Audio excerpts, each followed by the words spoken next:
Hello, everybody. Hope you're doing well. It is STARJUMP Shipyard. I got a guest that has not been on in a while. We got Execute from the Info Runners. Execute, how are you?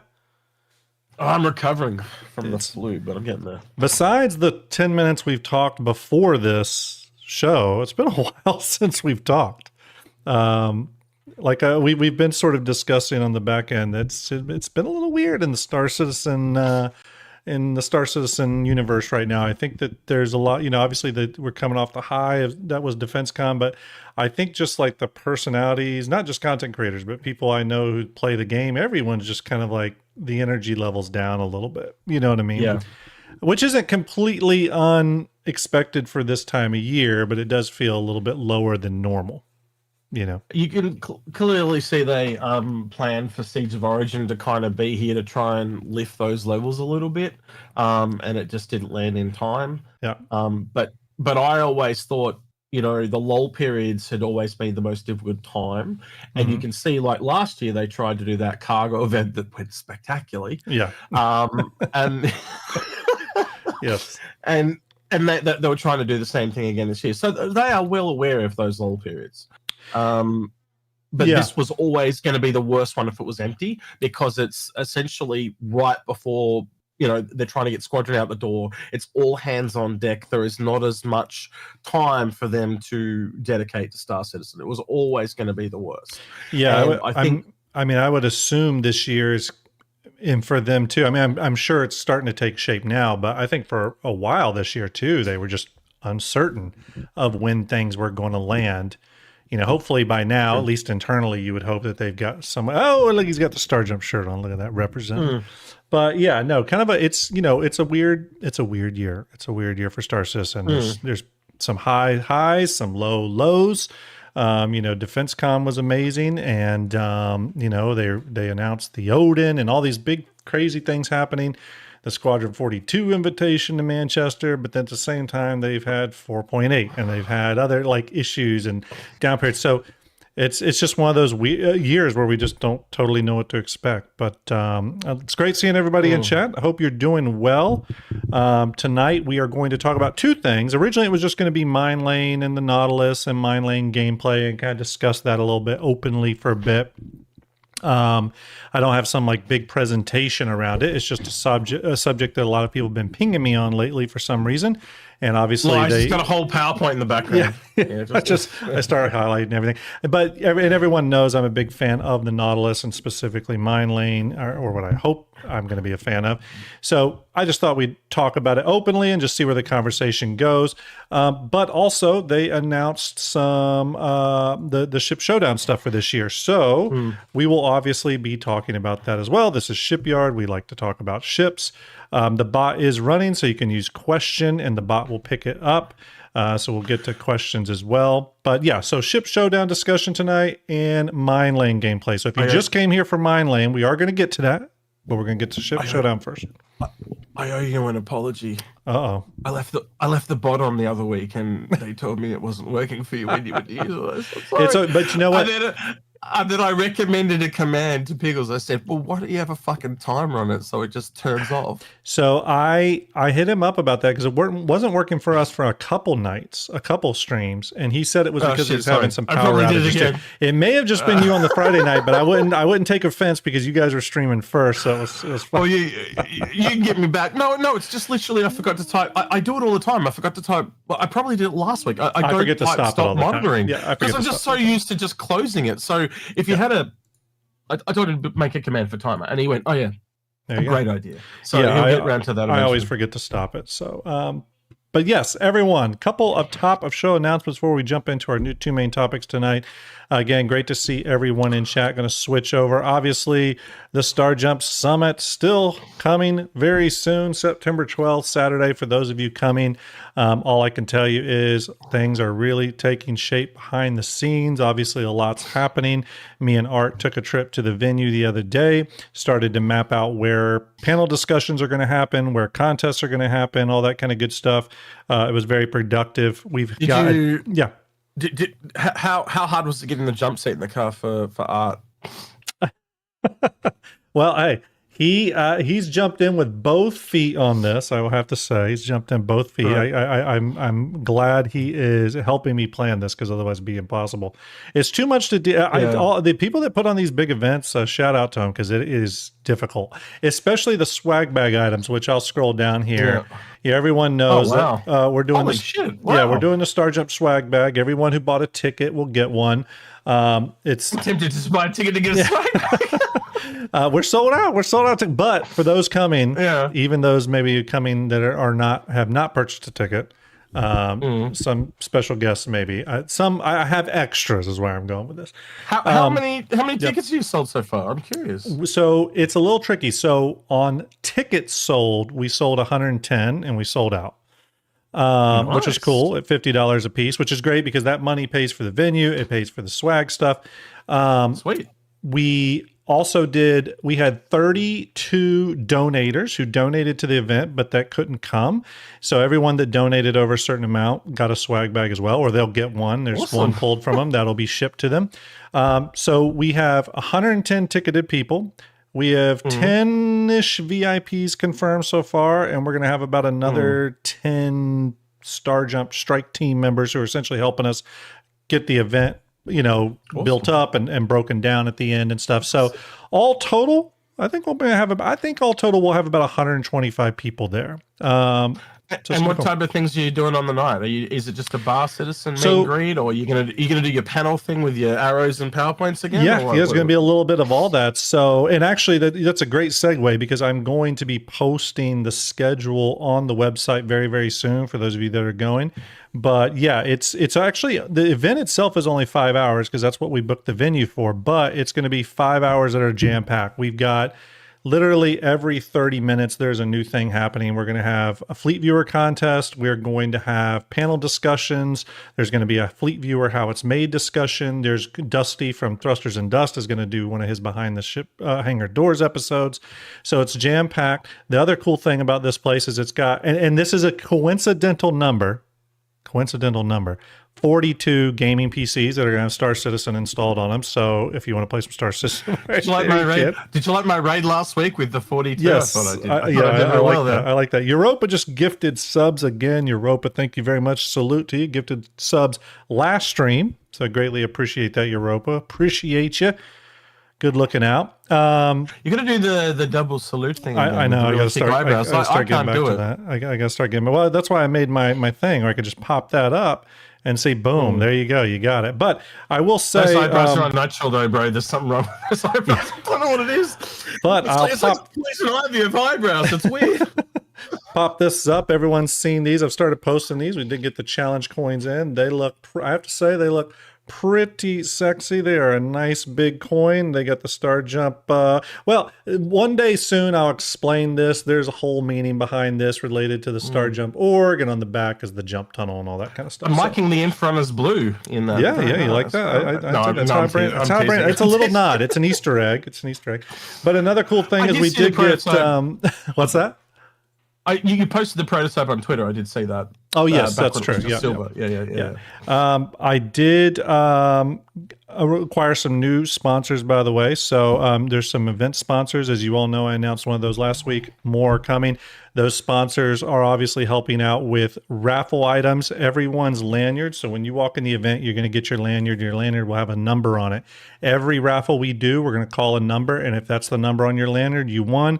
We're going to have some killer prizes. Obviously, we got Star Citizenships. We got some of the coolest posters you've ever seen. Whose idea was that? That's got art. Was that Art's idea? That seems like an art thing to me. That was actually my idea, if you can believe it. Oh, wow.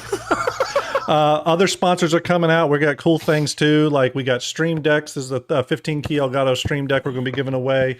Monster Tech has come through as a show sponsor. As I've said before, I'll switch over now.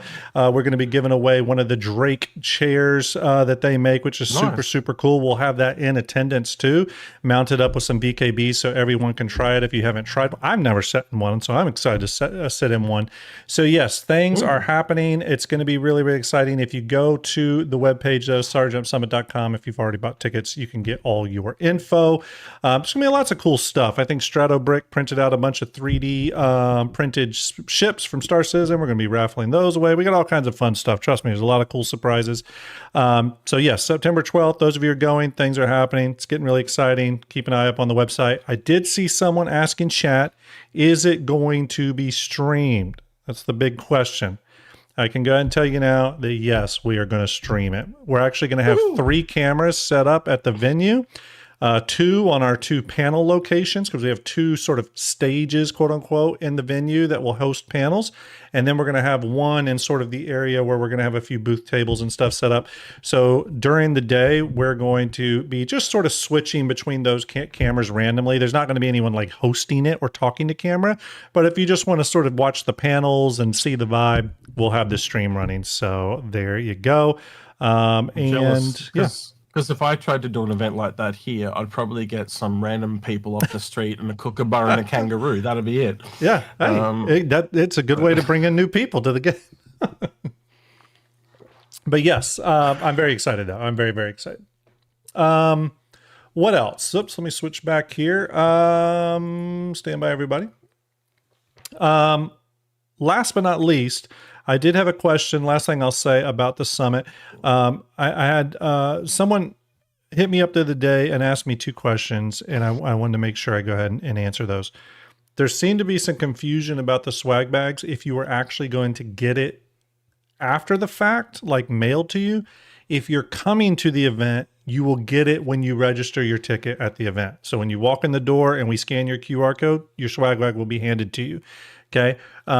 If you donated to the event, or if you bought a ticket and don't end up being able to go, you still have one saved for you. Those are going to be sent out after the event. And by after, I mean, it might be a week or 2 before we start mailing the swag bags out. We got to get them packaged up. We got to get them cross-checked. When Grim gets off his lazy ass and posts them. Exactly. They're just all written that down. They've all just taken note. And the other big question I had, and this is one I wanted to make sure that I answer, because it is a big part of sort of how we're doing things, is someone asked, because we are sold out, and we sold out a lot quicker than we thought. I thought it was going to take us all the way to September to sell tickets. We sold out in essentially 3 weeks. I'll say this. This is our first event, okay? We're figuring it out. I will go ahead and tell you that we've learned a lot already. The main point was, we want to make this an annual event. We do it every single year. And the rule was, for us to be able to do it every year, we cannot lose money on it. Like, it can't be something where we go in the hole. We don't want to make a profit. We want to price the tickets at just the right amount where we can pay for all the stuff and just break even. And it looks like we are literally going to do that down to like the $50 mark. Like, it worked out so perfectly. So I think this pretty much guarantees we will do this next year as well. So if you didn't get to come, $50 I create a beer for you and you and Art at the end as you're packing up. Yeah. But it's going to be a lot of fun. Astro Historian will be there. Dusty Star from Thrusters and Dust. Sullus from Beyond the Verse will be there. Stratobic will be there. Griff from Soul Citizens will be there. It's going to be a good time. I'll be there. If you want to meet me. Does it cost someone to, like, what are domestic flights like in the US? I don't know much about domestic flights. Aren't bad. I haven't priced international flights in a while. Domestic flights aren't too bad, depending on where you're going. Some areas are kind of crazy, but I can get a ticket for about $1,000 to get to LA. Yeah, and then so say I flew to there. How much would it cost me to fly from say LA to Columbus, Ohio? I don't know, actually. I'm at price that because I usually go to New York, so I don't. That's a good question. I'll regroup with you after. I know this. I know this is a bit weird, but like, I live on the other side of the world. The complete other side of the world. I come from the other direction. There is other places in the world. You know that, right? There are. All right. We'll move off of Summit. There is some other things to discuss. We are going to go into Ship Showdown here real quick first. One thing I will point out is that we did have some skin leaks, which I thought were pretty cool and at least worth talking about. So I was going to pull those up really quickly here. Actually, hold one second because I just realized I didn't have something prepared. All right, here we go. So we had some Pirate Week skins leak out. Let me go ahead and share those. I'd like to see what everyone's think. They're very nice. Yeah, I thought so too. Nice. We have the Basher, which was cool. It's always sometimes like semi-surprising when a brand new ship will get a paint like a foundation paint or pirate paint. Usually they do try to include one new ship that's released recently, but the Basher seems like the perfect ship to go along with that. Clipper makes a lot of sense there. I think this looks really nice. The side of this ship is practically a giant billboard. My only critique on this one is I would have loved a little bit more of the accent color on the hull. I think it's a little plain, but it does work with the crossbones. I probably would have liked to. So, it's very similar pattern to a black and red one they've already got for the Clipper. Yeah, pretty similar. I would have liked to have seen a differentiation in pattern. So, imagine just a real simple example. What if there was a red stripe that went around the central body or something like that? Yeah, that'd have been kind of cool. Just something, because you can clearly look at this and go, all they've done is taken that other pattern, changed the shades, and put a skull and crossbones on it. So it's low effort. This one to me, I think it had the most promise. It's the one it's the most mid of the paints, to be totally honest. It's not bad. I mean, it's not like when you fly this around, you're just like, this is terrible looking. It's the most uninspired of them, I thought. Red glass would be the only kind of saving that would have been cool. Well. No, it does have red glass. Does it? Yeah, I guess it does. It's pink. Yeah. Subtle, but yeah. Drunk red wine glass. Yeah. We have the Ironclad. Is this the Assault or is this the regular? This is regular. It won't matter. Oh, it'll go on both. That's right. It'll go both. It'll work on both. I think it's one of the nicest looking skins for the Ironclad. Personally. I agree. It's super nice. I like it a lot. The lighting may be blowing out some of the gray areas of the ship a little bit more. We'll have to see. I have to see it in game, but yeah, I really like that paint. Very attractive. The leakers are not known for their lighting skills when it comes to the skins. If you've seen the photos in the past, they'll take it to a yellow moon and then take a photo. Right. What are you thinking? Yeah, I'm not sure if this was a Xenon one or who got this one, but it is at least nice and bright though. So I do appreciate that. Yes. So thank you for doing this. The worst is when people will take screenshots in complete darkness on the side of a planet. That's the worst. So this is nice and bright. So thank you. If this was Xenon, thank you very much. But yeah, I like this one a lot. I think this one's successful. This one is one I would probably pick up. Honestly, I would be a sucker for it. I hope the Kraken has a paint like this. What are you expecting price wise on something like that? Ooh, because that's really what's going to make it work or fail. You know that. Well, I forget what were the liveries for the Ironclad in terms of price. I can't even remember. DefenseCom feels like a year and a half ago to me. Yeah, it has dragged. I'm just doing a quick search, see if I can get a quick price. 16 to no, that can't be right. So $16 to $89 for skins. Oh yeah. The dark gray and silver accents original concierge concept exclusive is $16 when it came out. The Dauntless paint is $39. No, that can't be right. I'm just gonna go check the website. Yeah, I mean, I was saying to you before the show, there is something wrong with AI at the moment. It's just not working properly. Anyone I use is. I can easily see this thing coming in around $14 or something for the pirate skin. Yeah, I could see that all day long. Does it have the skull and crossbones? Because I can't see it. I don't see the skull and. Oh yeah, it's right here. Really small in the back. Yeah. Okay. They don't really. They've never made them really predominant, which is a bit of the problem. I wish they had, and it would have been a complex UV map, but I wish it had been just really big up on here on the top of the hanger. That would have been really cool. Right, so oh god, it's in Australian pricing right now. Apologies, but I thought I had the fourth one. There we go. The aquamarine paint in Australian dollars is $20.90. So you have to take 10%. So it's about $18, and then the others appear to be about $14. I'll just double check. Give me another second to change it back to American. I don't know why it's gone off. But we also have the Shiv here, people. That was the fourth ship. I actually think this one looks really good too. I do too. I think most of the skins are some of the best skins I've seen for those particular ships. Yeah, to be honest with you. Yeah, real nice. And here's the thing: I hate to say it, but sometimes the nicest skins are the ones that sort of keep it classic. You know, they're the when just sort of like the peanut butter and jelly colors. It's when the two colors are just naturally going to go together. The yellow and blacks, the red and blacks, the black and golds.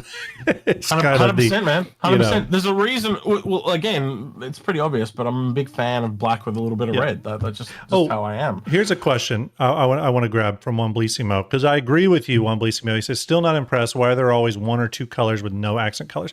I can go ahead and tell you that in my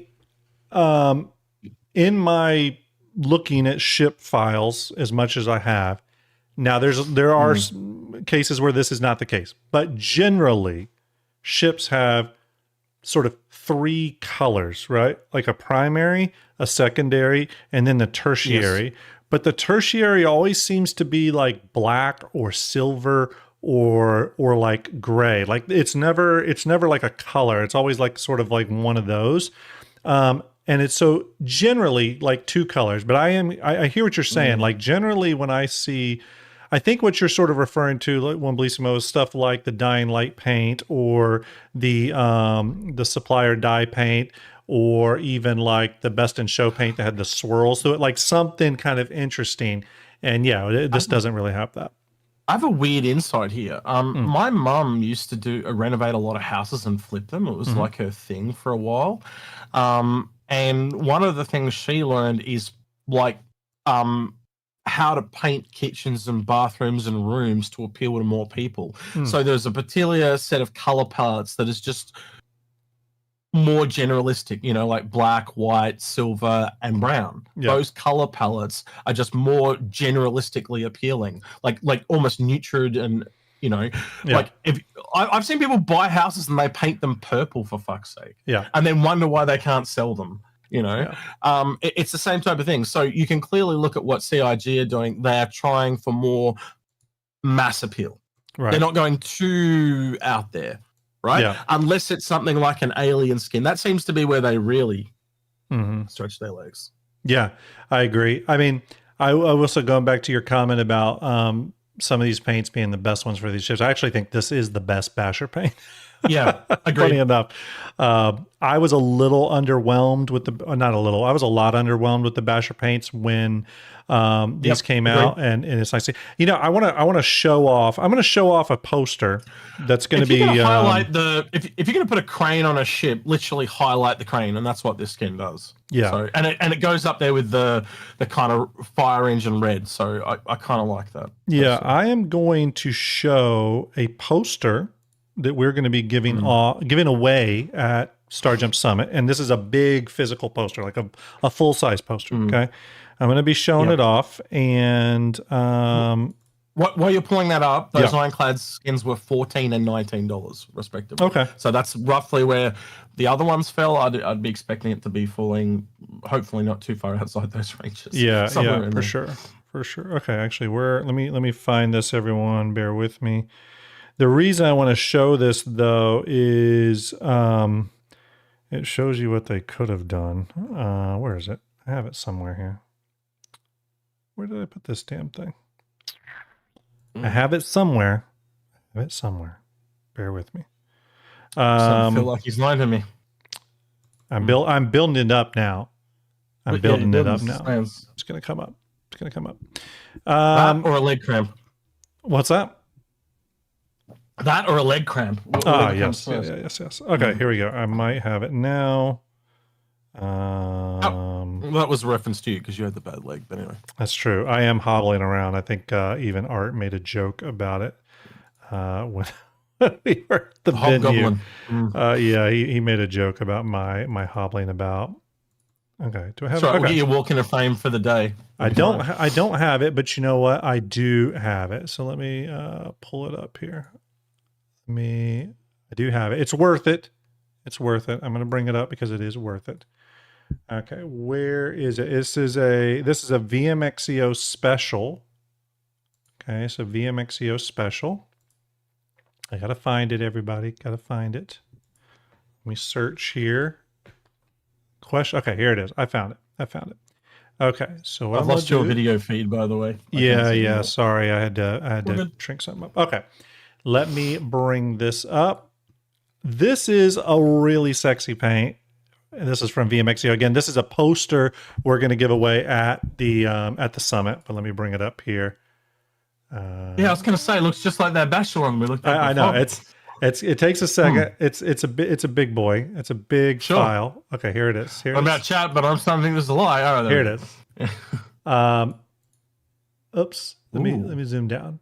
Tell me how like good the Zeus meets the Basher. Yeah, it's kind of like I guess you could call it kind of Murray's Cup style. But when I saw this, I was like, "Oh, damn, that's nice." It looks like something that would be in a pod race in Star Wars. I really loved it. But I get what you're saying, Juan Bellissimo, where it would be like cool for them to do more, more patterns, more wild colors on some of these liveries because they're supposed to be special. Because when we do get that paint system, which we hope we're getting at some point, the idea would be that we want it to that most people are going to be able to just sort of make a red and black, paint for their ship. You know what I mean? I'm gonna show you another. Since we're on this, I'm gonna show you all another crazy cool ass poster that we're going to be giving away. Nice and big. We're going to be giving away this one. Looking at how you guys do it. It would be kind of cool if you guys could render out some kind of black and white version of the ships. Yeah. And then do a competition where people design skins. Oh, damn it. That's a pretty good idea. For the ship. And then like me, you could come back and art and basically, write that down. You know what? I'm writing that down because you just gave me a really good idea. Oh, well, I'm full of great ideas. Okay, you are. That'd be really cool, wouldn't it? We could do a ship skin competition. That'd be sick. But anyways, this Clipper poster here is one we're going to be giving away at Summit as well. Really cool cutaway. I love this one though. I might even have to ask VM for one of these. But anyways, cool stuff. Just had to share them. So yes, pirate skins. When is Pirate Week usually? It's coming up, right? Sometime in September. Yeah. Is it September? I can ask Google if you want. It's sometime in September. Okay. Next thing we found out. When is Pirate Day? Oh, you're looking that up. They call it September's patch bundle. 19. September 19. September 19. Yeah. So leaks called it September's patch bundle, but they corrected themselves, said it's August. But essentially, it looks like it's going to be the Anvil Asgard silver paint, which I'm excited for because I love the Asgard. Then the super heavy armor and helmet, the ammo carrier, and then the HMG. Now, here's where I want to go with this. Now, I've bought, in the beginning, I was buying a lot of the bundles. I was a sucker for it. I will say I've slowed down on that because a lot of the ships have not appealed to me, like the Fury I think we got recently and stuff. I brought 3.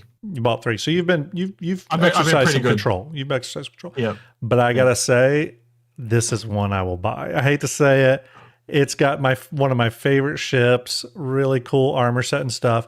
The question is, I think this bundle is going to be pretty pricey. So I did say to you yesterday when we talked, I think this could possibly be the first $40 bundle. My reasoning for that is pretty sound. The Asgard's most expensive skin is the Valhalla paint, which was the concierge one, and that's at $13. Yeah. Right? Then you've got to take into account the gun and the armor, right? And we know based off pricing, the size of the armor, light, medium, heavy, the bigger it gets, the more it goes up. Well, it's a super heavy armor, and it's a massive ass gun. It is. It's going to sell like crazy.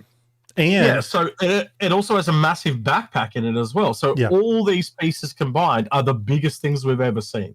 And it's another bundle that's selling the weapon armor, the new weapon armor pack that's coming out at the same time. Sometimes they wait a beat on those. Like for example, we did just get the crossbow in a bundle, but it was like a point patch after it had released to the live servers. You know what I mean? Yeah. But they also almost have deliberately picked a very expensive ship. Yeah. Right? Yeah. A good ship at least. But it's a good ship, right? Expensive. Yeah. But it's an expensive one, right? Like you could have. I'm trying to think of a ship that would kind of compete with the Asgard, as in good. The lower I go, you'd have to pick something like generic, like a Cutlass or something like that, to be in the same. And the thing to remember about this is when they sell these bundles, and this makes sense they do this. I actually would be irritated if they didn't. But when they sell these bundles, the Asgard's going to go on sale. you'll be able to buy it. I mean, I wouldn't be surprised if a few other Anvil ships get thrown in the mix, but the Asgard will definitely be for sale. So I will say this, I haven't loved some of the armor weapon pairings with certain ships they've been choosing lately. This is the first one in a while where I've really liked the pairing. I like the super heavy suit with the HMG, but paired with the Asgard, it makes sense. You would use an Asgard to drop off people rocking this armor set and stuff. So at least from a pairing perspective, I do like that. Thorn, thank you for resubscribing for 8 months, and Falcon Games resubscribing with Prime for 9 months. Thank you very much. Appreciate that. And Europa earlier for the 5 community subs. Appreciate that. So again, this is an AI search because I didn't know how else to do it. I don't know how else I'd sit there and do it. But I did an AI search for what was the most expensive patch bundle. Yeah. The first one that ever came out and 2 others have been $30. So none of them have exceeded $30. But pricey enough that they stand out a little bit.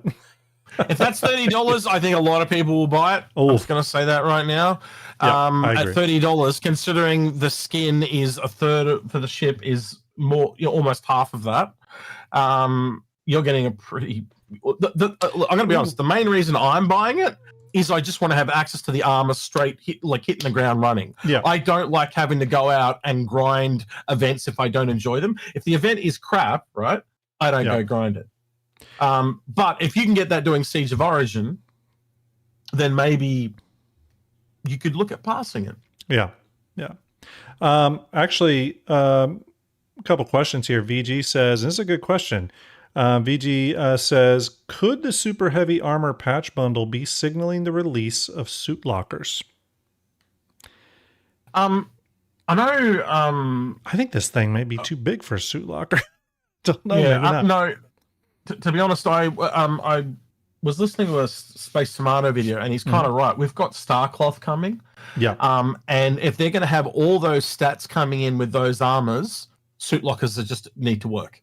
There's no if, buts, and maybes. Like, if you are in those situations and you need to change the stats that you're on, suit lockers need to work. That said, though, suit lockers are not very complicated if you think about what they are. They're literally, they're essentially taking the model on that's on you, and they're essentially displaying them on an invisible dummy that's in a box. Yep. So if you think about how the inventory system works, it's just take everything that's there and swap it. And we've kind of see that a little bit already when you take an undersuit and you drag it off your body. You know how they all kind of go with it? Yeah. It's just that, but it's a switcheroo. Yeah. So I think they've kind of got the underlying pieces already there. I don't know if you agree with me on that. It's agree. Just basically turning it on. The key thing with this feature, and there's been many times where features release that there's features that release that are great right out the gate, and there's a lot of features that release that have problems right out the gate that should have never released that way. For example, I would say something like, when the new 0G traversal released, it was just perfect right out of the gate. Now, that's since had some issues, but other features like inventory have had problems. This is a feature I hope they do not overthink. It just needs to be something we can walk up to a one-button switch. You know what I mean? Yeah, I think it's, and I'm probably going to bite my words if someone clips this and I look at it in 6 months type of thing. But it seems rather simple compared to some of the other things we've seen. Sure. Yeah. It seems is that fair to say, or am I think it's fair to say. Yeah. Absolutely.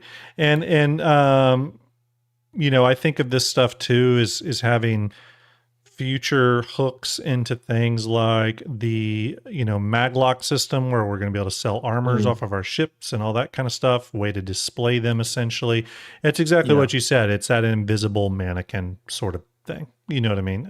It shouldn't be that difficult. I think the only other thing that I can go beyond that, like you know how you kind of pointed out, would this thing fit in a suit locker? Maybe that's the difference between a super heavy and a normal suit. Yeah. Its downside is it has to go into an inventory. Yeah. So it takes longer to put on or something like that, right? And again, I don't think there'll be an animation to kind of put on that suit when you pull out of a box yet. Yeah. But I think eventually one day that's where we're kind of heading. I haven't seen the super heavy in game, obviously, so I'm not sure how big it is compared to suit lockers. Hopefully it does fit in there, but we'll have to see. You know those really big puffy suits? You know the RSI ones? Yeah. They're kind of on par with that, but they're more the kind suits, of... Yeah, the Zeus suits. They're kind of on par with size of that, but then you've got this ridiculously big gun. Yeah. You've got this ridiculously big backpack that has to have these massive clips loaded into it. You know, it is the biggest suit we've ever seen. Like, it is literally... Yeah. There's a reason why it's called super heavy. It is just bigger than everything else. Yeah. And yeah, it may fit in the lockers, but I don't see the gun fitting in any of the weapon slots. I can tell you that right now. And the suit is that big that I thought about this over the last, since you kind of said it. Have you noticed that there's probably I could be wrong on what I'm about to say here, but you correct me if you think I'm wrong with what I'm about to say. But I think there are different size suit lockers on different ships. You know, I've thought about that too. I feel like in maybe it's just a design oversight, like metric oversight issue on CIG's part. I don't want to accuse them of that, but I swear some of the suit lockers look like they're different sizes. You know what I mean? Yeah. With like the ones on the Asgard look huge. Yeah. You know what I mean? The ones on the cutter, they look like someone's put you in the school locker. That's an interesting question, though. Could that be some design intent where there isn't a one-size-fit-all suit locker? Maybe there's suit lockers, for example, that can fit up to medium suits or medium suits of armor or large, and then there's suit lockers like on the Asgard that has a pretty big one that can carry the super heavy. I don't know. You know why they would have never talked about it up until now? Because that would affect sales. It would, yeah. They can say it's got a suit locker, but they never tell you what size it was. And the reason I say that, and now that I'm thinking it's really interesting that this super heavy is being paired with the Asgard, the suit lockers on the Asgard, I actually joked when that ship first came out, I was like, are these escape pods? Because they look big. You know what I mean? So yeah, we'll have to see. That'd be kind of interesting. That's something I hadn't thought about till this moment. So, but again, bringing suits in is going to totally change how people think about ships. Let's use your Asgard example, right? Yeah. The Valkyrie. How much all of a sudden does your thoughts on the Valkyrie change when you realize those 20 troops can sit there in heavy armor, as opposed to there's only 3 sitting there on the Asgard? Well, you start to go, oh, there's a need for the Valkyrie all of a sudden. That's another interesting question you just made. It just popped in my head. But here's something I didn't think about till you just said it. Does being in a super heavy suit, like if you're inside the suit in the cargo bay of a ship, have the same stability control as sitting in a jump seat? Can you even, because it's a super heavy suit, do you have to put it on after you stand up? These are questions I ask too. Is the Asgard the only, and I'm just going to use this as an example. Don't take any of this as fact. I'm speculating wildly here, people. Is the Asgard the only ship you could sit in with a super heavy suit? Well, let me put it to you this way. Via Nocturne says something kind of interesting there, where he says Asgard intact, drop ships seem to have bigger suit lockers. I'll change it to this. True. If the let's say the super heavy, one of the features of that suit, maybe not when it rolls out, but at some point, I could see a feature being that, okay, you don't even need to be in a jumpsuit in a super heavy. You just wear the suit and stand in the cargo bay and you're heavy, essentially locked down. Like you're not going to fall over the place. You look to the cargo grid. Now I'm with you, right? So my thinking then, I can see that. My thinking you're cargo. You're so big, you're a vehicle. Essentially, right, I got you now. Essentially, and like maybe you could move around still, but the fact that you're in a super heavy suit prevents that ragdoll physics thing from happening. If that is the case, then I would say there's some drop ships that are better than others, right? Because we just got rated by Loken. Our boy Loken just rated with 254 people. Loken, thank you very much, man. Hope you had a great stream. Thank you for sending your community over here. Hope everyone is doing well. We're talking about super heavy suits right now. We're going to talk about Ship Showdown. We're going to talk about Minelaying. Everyone give Loken a shout. I'm going to give Loken a shout. I'm my producer here with me tonight, so I got to do this myself. He abandoned me tonight. There we go. Loken, thank you very much. Oh, someone who just gifted. Mufaz, let's see, who gifted? Citizen Wake got a sub. Now, who gifted? Citizen Wake gave out the 5 community subs. Citizen Wake, thank you very much. Salute to you. Appreciate that. That support is helping. Trust me, it is helping. Thank you very much, everyone, for coming over, hanging out. Pull up a chair. We're going to talk about Star Citizen for a bit. Hope you had a good time over on Loken's channel. Loken, thank you very much, buddy.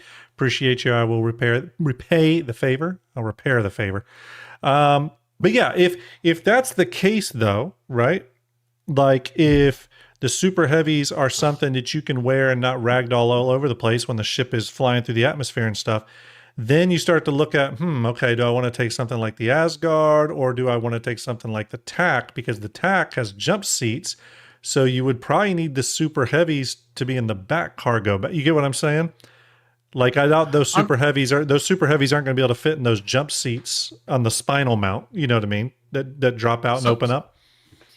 So what I've been thinking is, often when I talk with bops, for example, right, we will look at a fighter and talk about where it sits, right? Mm-hmm. So when we looked at the Basher is clearly a line between a snub and a light fighter. Mm-hmm. What you just described to me with it like locking to the cargo grid and stuff like that, this is between a heavy and a Titan suit. Yeah. Yeah. That's fun. Yeah, could be. It's the missing link. And you'll probably get one going the other way. Like the smallest Titan suit is probably the link. And we see that with lots of ships in the game, by the way. Like we can see, at the top end of heavy fighters, like you've got the Stinger, and it's like one step off getting into the gunships. Right. Like the Redeemer and the Paladin and stuff like that. But then you've got like the Guardian. One of the Guardians is so low down that it's almost a medium fighter, not a heavy fighter. Mm-hmm. Things like that. So we've seen it in other areas. And they've even said they want armors to be so similar. They want them to have signals and signatures just like the ships do, like heat and energy. Yeah. And me and Argon have even talked about them being made out of different technology levels. Like, can you get a Drake one that runs on, like fossil fuels and it has gears and cogs and stuff. Mm-hmm. But then you've got like an energy powered one that's made by Origin or something like that, and one's susceptible to EMP, the other's susceptible to a stick. Right. Yeah. You get where I'm going, right? Yeah, absolutely. So when you start to think of it like what they've said, actually what you're saying is not crazy at all to me. It actually lines up. Yeah, I mean even filtering that discussion into other areas where it's like, okay, is something like a super heavy or are armor pieces in general going to be able to be repairable? That's something exactly. Is there literally an engineer that goes around? Well, we have just like you beam the components. Are you going to be able to walk up to like a heavy armor? And imagine that. Imagine a super heavy with the HMG under heavy, like just sustained fire out there against some Apex Balacar, and there's a guy behind him just shooting a repair gun. There's a medic stabbing him with needles and an engineer repair. Don't die, Mitchell. We're all gone. But it kind of does. I don't think it's specifically Starware, but I do think it probably falls, at least in CIG's world, probably under the umbrella of Starware and just the gear we wear in general. And again, we know that the gear we wear is going to go deeper. We know that through Starware. We know that through the fact that EVA is going to require fuel. When we're out, like EVA fuel, when we're in those suits capable of that. So we know that there's deeper gameplay that's going to be involved in that eventually. So, Yeah, as I said, Space did a really cool video on it during I have to watch it. I didn't see that one yet. I can't even remember the title of it off the top of my head. But he literally was talking about like all the Starcloth tech coming. Mm-hmm. And he went through all the stuff about like the tech that they're promised and essentially how detailed they want them to be as detailed as ships, basically. Space. And it's just taking the same tech they have and applying it in a different vehicle. It's just that you are the walking vehicle. Space Pumpkin Dave says something too that I think is worth considering. Now we just need a ground vehicle that can load the super heavy and cart them around. That's another good point. This is why we need like a flatbed vehicle. Imagine the ballista, but with a flatbed that can just carry a few super heavies around. Again, who's to say we don't already have it? Though we do have that MTC that can carry 2 heavy armor suits. We just don't know. That's true. What the restrictions are. Yeah. on those suit lockers because they've never detailed them. Yeah. Thank you for the follows, everyone. Yeah, real quick here, the old bosun Boats asks, are you changing your schedule for the SC Twitch drops, which start tomorrow? I don't have a show tomorrow, but I do have a show on Thursday, and I will have the Twitch drops activated, and then just any shows. They automatically turn on. Yeah, and then any shows I do during the time period, they'll be there. Couple more questions before we move into our next topic here. Cody Fox says, in the forum post, CIG said that they will allow the Idris into the ship Showdown this year, but it just won't be part of the free fly. And they did say that was because of optimization or performance. Sorry. So, so that is correct. Another question here from Swan547 says, question, can you imagine? What's Can that? you imagine if it was it? Let's be realistic. Let's play it. Let's speculation here. It gets into the thing, wins in the top 4, and then it goes into a free fly. Can you imagine every brand new, hey, I've only been flying Auroras. Oh, wait, I can sport an interest. There would be thousands of them. Like, you wouldn't be able to go anywhere. And then some guy would go, you're fat, and your mum's a bitch, and then rail guns just for days. Like, well, it is interesting that, a lot of times we hear about, and I've said this before too, I've seen where there's been a ton of Idrises in one location or a ton of 890s in one location. But this is a little bit of that sort of reaffirmation from CIG that, look, there are performance concerns with some of these big ships.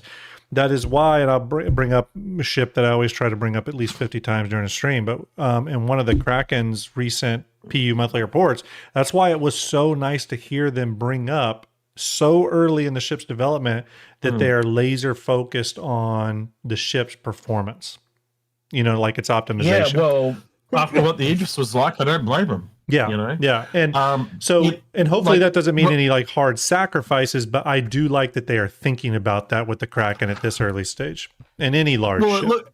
It looks like they're going back with the Idris and retroactively having to fix things. So they're obviously trying to prevent that and build it more for Star Citizen. And then if it needs extra shit, add that on for Squadron. Episode 2. Yeah, I think it was just the last episode that I did. I talked about that, that new exterior of the Javelin Idris, which we've had discussions about before. Yeah. And again, I think a big reason why we're not getting the ones we've seen in the Squadron trailers, I just think they're too detailed.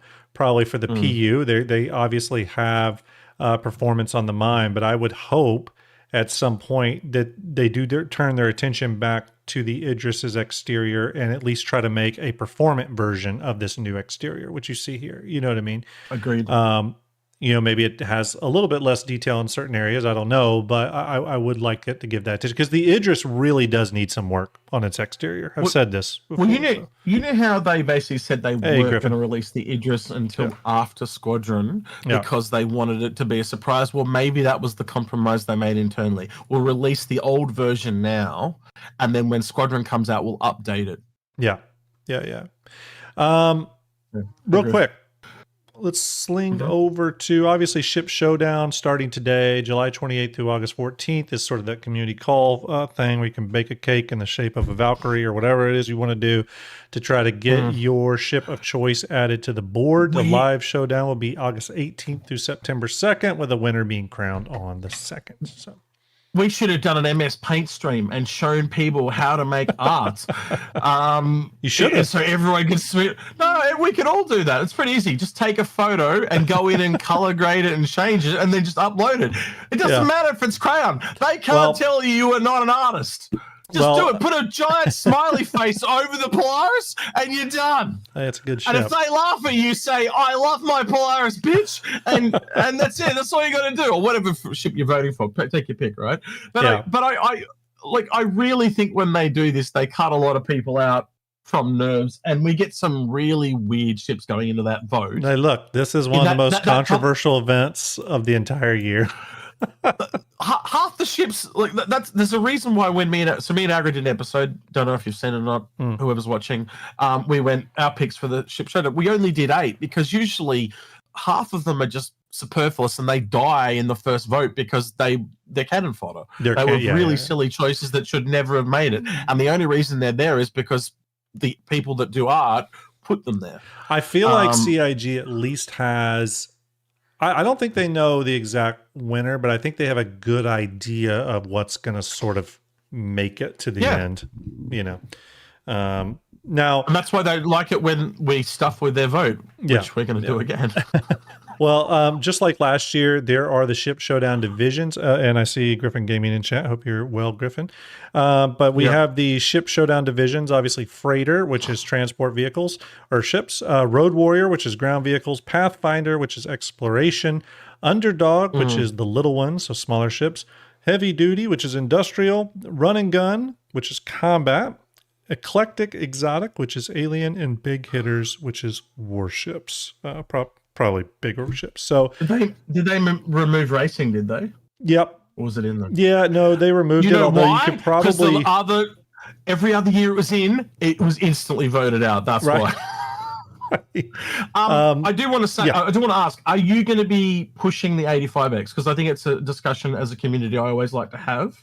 Yeah. It is the last ship in the game that officially needs a skin, right? And there are other ships that don't have skins, but they're in line for a rework. So, for example, the Blade and the Stinger is always brought up, but the Blade and the Stinger are the older versions, and we know that there are new versions coming, so they'll come with skins. Right? So the 85X is the last one, and every year for the last, like 5 years, I think we've got one of them, like last year. In the top 4, Yeah, so I'm not a big Origin guy, as many of you probably know, but I think it's only fair to let every ship have a skin. I'll say this. I'll go ahead and tell you what I think. Usually in years past, I have not participated in the getting the underdog up the ladder thing because I really didn't care about the underdog ship that much. I know everyone will hate me, but I was never like a big like Gladiator fan, although I've never flown it. So maybe if I fly it, I'll fall in love with it. But the MPUV, I didn't really care about.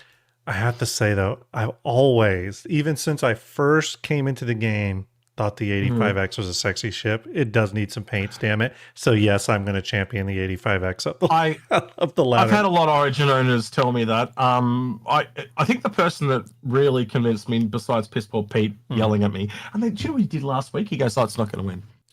What the fuck kind of choose that? You're the one else that's put it. Anyway, but here's the thing: it just needs to get in the top 4. That's the thing, though. It just needs top 4. That's all it's got, and that's all we're ever asking for is to get it to the top 4 because then it gets a skin. Yes. And even John Crew got on board last year. He said the Gladiator. He did. And the Gladiator, we got in the top 4, and once it's the top 4, just don't vote for it again. And I think there's something important to point out.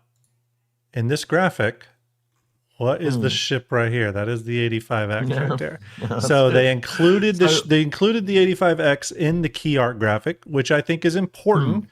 Because if you do look at these ships, it's a lot of newer and popular ships. I mean, we got the Gladiator from last year, but we got, the F8, we got the Pitbull, we got the Clipper, we got the Rail, and there's Polaris. There's some big ships in here, some important ships, and the 85X is there. I don't think that's necessarily a mistake. I think they know that this is a ship that people are going to want to champion. Yeah. Super Shoe in chat says, "What are your top 4 predictions?" It is so hard to predict. It's very difficult. Very difficult. I've never. We have a competition. We have little competitions on the Infrunners Discord, and if you go submit in those and you get it correct, you win a ship or something like that, right? And it's usually some completely random person that gets that just kind of went like rolled dice or something. Like it's really, really random. You can narrow it, but it's really hard to predict the final 5 because people get pissed off if their ship gets knocked out. So if my ship lost to the other ship, they'll deliberately vote for the other ship to knock that one out and shit like that. It's just really random. I will say I put this together. These are the categories, and I just sort of put on here is a mix of ships that first off, I got all the ships that were released this year on here. And then just some other ones that were worth putting on here because they're popular and people like them, like ships like the Perseus. This was on the Inforunner's list. The Perseus, Paladin. Well, the Perseus did come out last year, man. It came out at AIE. You're right. I was thinking last IAE. Gosh, man, the time is flowing together. Paladin. Was the Paladin last IAE? Paladin was at Citizen Con along with the Stinger and the Shiv. Oh, right. Yep, you're right. So we've got a smattering of those on here. He got this list from me. I did. I got some of the list from you, and then all the new ships were just obvious to put on here. But I would say this. Obviously, the roster is not going to be this deep because they're going to go through this first period of sort of whittling it down. But if you were to ask me, like, what are the standouts or what ships do I think have a good chance of running up those respective ladders? I have to say, on Eclectic Exotic, I do think the Raylan is in a really good position to sort of take that and win that. It will be up against other alien ships, obviously. It's going to have to be the Raylan or the Tului that wins. I still give it to the Raylan. Probably hasn't got a chance in hell, man. Yeah. Like in my video, I don't need to mention that. Just, I would agree with that. The Raylan is just very useful. I've been using it, and it does its job very well. You got to remember, right? Price does play a really big part in these, right? So you got to remember, what won last year? Just remind me. Chat. What was it that won last year? I can't remember. Because some years it's been big ships, right? Like I remember when the Carrot came second and people lost their mind. Yeah. Right. But it's like the bigger a ship is, the less people own it because it just prices it out of most people's reach. Right. So you got to be you've got to. I've learned to bring price, and the other one that I used a lot, as you would have seen in the video, is how often I see these ships in game. Right. Right. So that's a good realistic. point. Ask yourself. Let's look at the Raylan and the Tuli that you just mentioned. When's the last Polaris time won last year? They're saying. Yeah. Right. But that was because it was just leagues such a good. It was a high watermark at that point for ships. It really was. And now, a year later, what are you seeing more, Perseuses or Polarises? And it's Perseus, right? That's why I know the Perseus, because of what happened last year. You've also got the hard crowd factor. Most of the people that voted on these ships are the hardcore crowd. Yeah. Right? So when you kind of work it through, the ships, it's like our way of telling CIG, you did good. Yeah. Right? It's a very easy way for us as a community to go, here's your feedback. Right?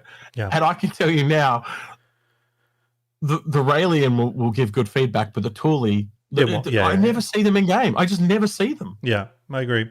And I think from that category, it's just obvious the Raylan. Like that's the easy one. I would even go into on the run and gun side of things. I would probably say it's going to be a battle between the Paladin and the M80. I actually think the M80 has a really strong chance at taking the run and gun, sort of just general combat one. No, it's not. It's not the Paladin. It's the Wolf. The Wolf. Yeah, I got the Wolf. The Wolf sold really, really, really, really, really well. Like it was like that. Like I was talking to people at CRG, and they said those things are selling like fucking hotcakes. You think it sold better than the M80? One? Oh yeah, I bought one. Didn't you buy one? Yeah, and I didn't. I didn't care about Kruger, and I still bought one. Okay, so let me put it this way. Yeah, not a lot of people bought an M80, but they upgraded to an M80. And the most sacrificial one was the Guardian MX, because the Guardian MX looked really cool. It had only come out like a year before, but it just wasn't in the meta. And then all of a sudden you've got this $10 more ship that is like peak meta heavy fighter. It's $10. Oh, I'll spend $10 and get that. That's what most people did. Yeah. And I have the Alpha Wolf here, but you could replace that with the Wolf here just for discussion sake. Well, and that's kind of where I'm at. A lot of the time when the skin is interchangeable, it doesn't matter. It's the same thing with the Ironclad. No one's going to care whether it's the Assault. Exactly. The Assault's more popular, but no one's going to give a shit. They're just going to go, all right, Ironclad, because we both get a skin. Yeah, let's just combine our forces. It doubles our chances. You know? Either way, though, I see it. It's gonna. I think it's three here at the very top. In my opinion, out of a lot of the combats we've gotten, are the ones I hear people talk the most about. I don't see a lot of people going out with Wolves, though, right? So I know a lot of people own them, though, because it's an owning factor versus use factor, right? So the people that don't own them, but they see them, they know that people like them, so they vote for ones that people like, right? The Paladin's probably weakest perspective there is it's the one that's been out the longest, so it's the most easy to forget, right? And then the Wolf, and then it does the have MA. quite a fan club, though. It does have quite a fan club. of those three. That's my personal favorite. But you can't vote like again, if you're trying to speculate, and you've got to pull yourself into the mind of the generalist, and it's really freaking hard to do. Yeah. Right. As I said in the video, you got to put on a different hat entirely. Yeah, I would agree with that. Take your own. The hardest thing for Algrid when he does this is to take himself out of it. He's always going, "Well, and I'm like, well, it's not about you, bitch." Yeah. Well, let's look at the next really category, the heavy duty, which is sort of the industrial ship stuff. And I put the Apollos in there just because I guess they don't need to go. But to me, the two industrial ships that have had the most people talking about them over the last little bit has been the Moth and the Starlight. And I would actually probably edge the Moth in there above that. Funny enough, the Moth was a ship that when it came out, I was kind of like, yep, it's the mole variant. But I'm shocked at how many people love this ship. I mean, there's quite a fan club for the Moth. Real quick, do you have the Hermes anywhere? Yes, I have the Hermes over in transport or freighter. Okay. Right. Yeah. Which there's going to be a discussion. You reckon the Raelian's going to be under Alien? Not under I think they'll keep it under that. Yeah. And partially because I think they want the Raelian to get up at least one ladder rung. Well, see, I didn't have these. I didn't have the categories. Because the categories just came out today. So yeah. But I think the Starlight's got a great edge just because it's so cheap. So I think a lot of people have probably bought it. And the Moth is just, I think, a really popular ship. So I think it's going to come down to one of those two. I find a lot of people buy cheap starters with credit and then melt them after they've tried them out. Yeah. And they don't really keep them. And as I said in the video, I saw lots of Starlights, and then I quickly saw Starfarers instead of Starlights. And I got to explain the reason why, because when you go out and do the missions, you had to go back multiple times with a Starlight, or with a Starfarer, you could just go up and do the whole thing in one go. And I think back to the Golem. The Golem was there last year, and it didn't get into the vote. Yeah. So fair. Why is there any difference between the Golem, the Salvation, and the Starlight? There isn't, and that's why we dropped them. Because if the Golem didn't make it, and it was the first ever, that would have highlighted, it's unique. Yeah. It would have pushed it forward, being unique. Yeah. Whiskey Guy, we are going to talk about the Nautilus and Minelaying and stuff. That's coming up next. Originally, this show was going to be all Minelaying, but then the Ship Showdown stuff dropped, and I wanted to make sure we covered that because obviously this is Shipyard. We talk a lot about spaceships here, so we'll go over that. But we're going to switch to the Minelaying stuff in about 10 minutes. Don't worry, man. He still loves you. It's fine. I still love you. I will say someone there says that the Apollo's sort of never to be seen anymore. Now, and here's the big issue with the Apollo. The Apollo, and I would say this with any very role-specific ship, of which there are a lot. The Starlight, for example, is a very role-specific ship. Those ships sometimes live and die by how that gameplay loop is being designed, planned, initiate, all that stuff. And I still feel like medical's in this weird place where what we have is not what we're going to have.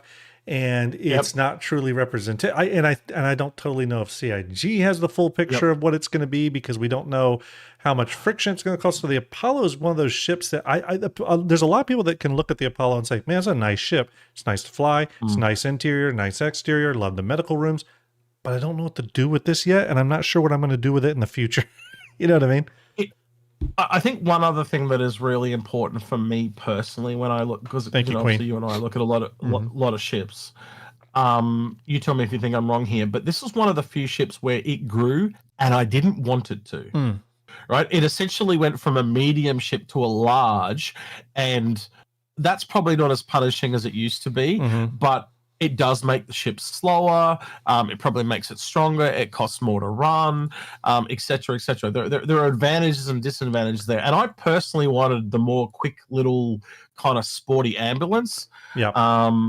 I've heard that from quite a few people. I think that's a pretty common sentiment. People sort of miss it. What are you doing? Someone asked to add the 400i to the pathfinding category, which I needed something else there. So. Get off the drugs. Hey, the Clipper needs some competition, baby. I'm going to be honest with you. The 415p didn't get in and beat the 600i. What the fuck is it going to do against other new ships? Be realistic, please. I wanted the 450. I wanted the 400 to beat the 600i. I thought it made sense, but it didn't. I do like the 400i to an older ship. That means it's never going to win against a newer one. Also, the Clipper of all the ships to go up against is. So that when they announced them, right, they said the Aurora is the most popular ship in the game. The Cutter came out, they said this is now the most popular ship in the game. It sold more than the Aurora. And then they came out last year when the Clipper was sold, and it sold more ships than any other ship in the game. That means you are literally putting that up against the most popular ship in the game. Yeah. No, bro, you got no chance. Yeah. None. Actually, that's someone says Corsair. I think they would probably not put 2 Drake ships in there. And the Clipper's definitely going to be in there. But let's look at the underdog category really quickly here. There's been a lot of little small ships of various types over the last little bit. I do think it's going to come down to these two in the bracket, though, the Aurora Mark II and the 85X. It's not that there's anything wrong with the Salvation or the Galamox. They're actually both pretty competent ships. I don't think the Pitbull has a chance in hell, but...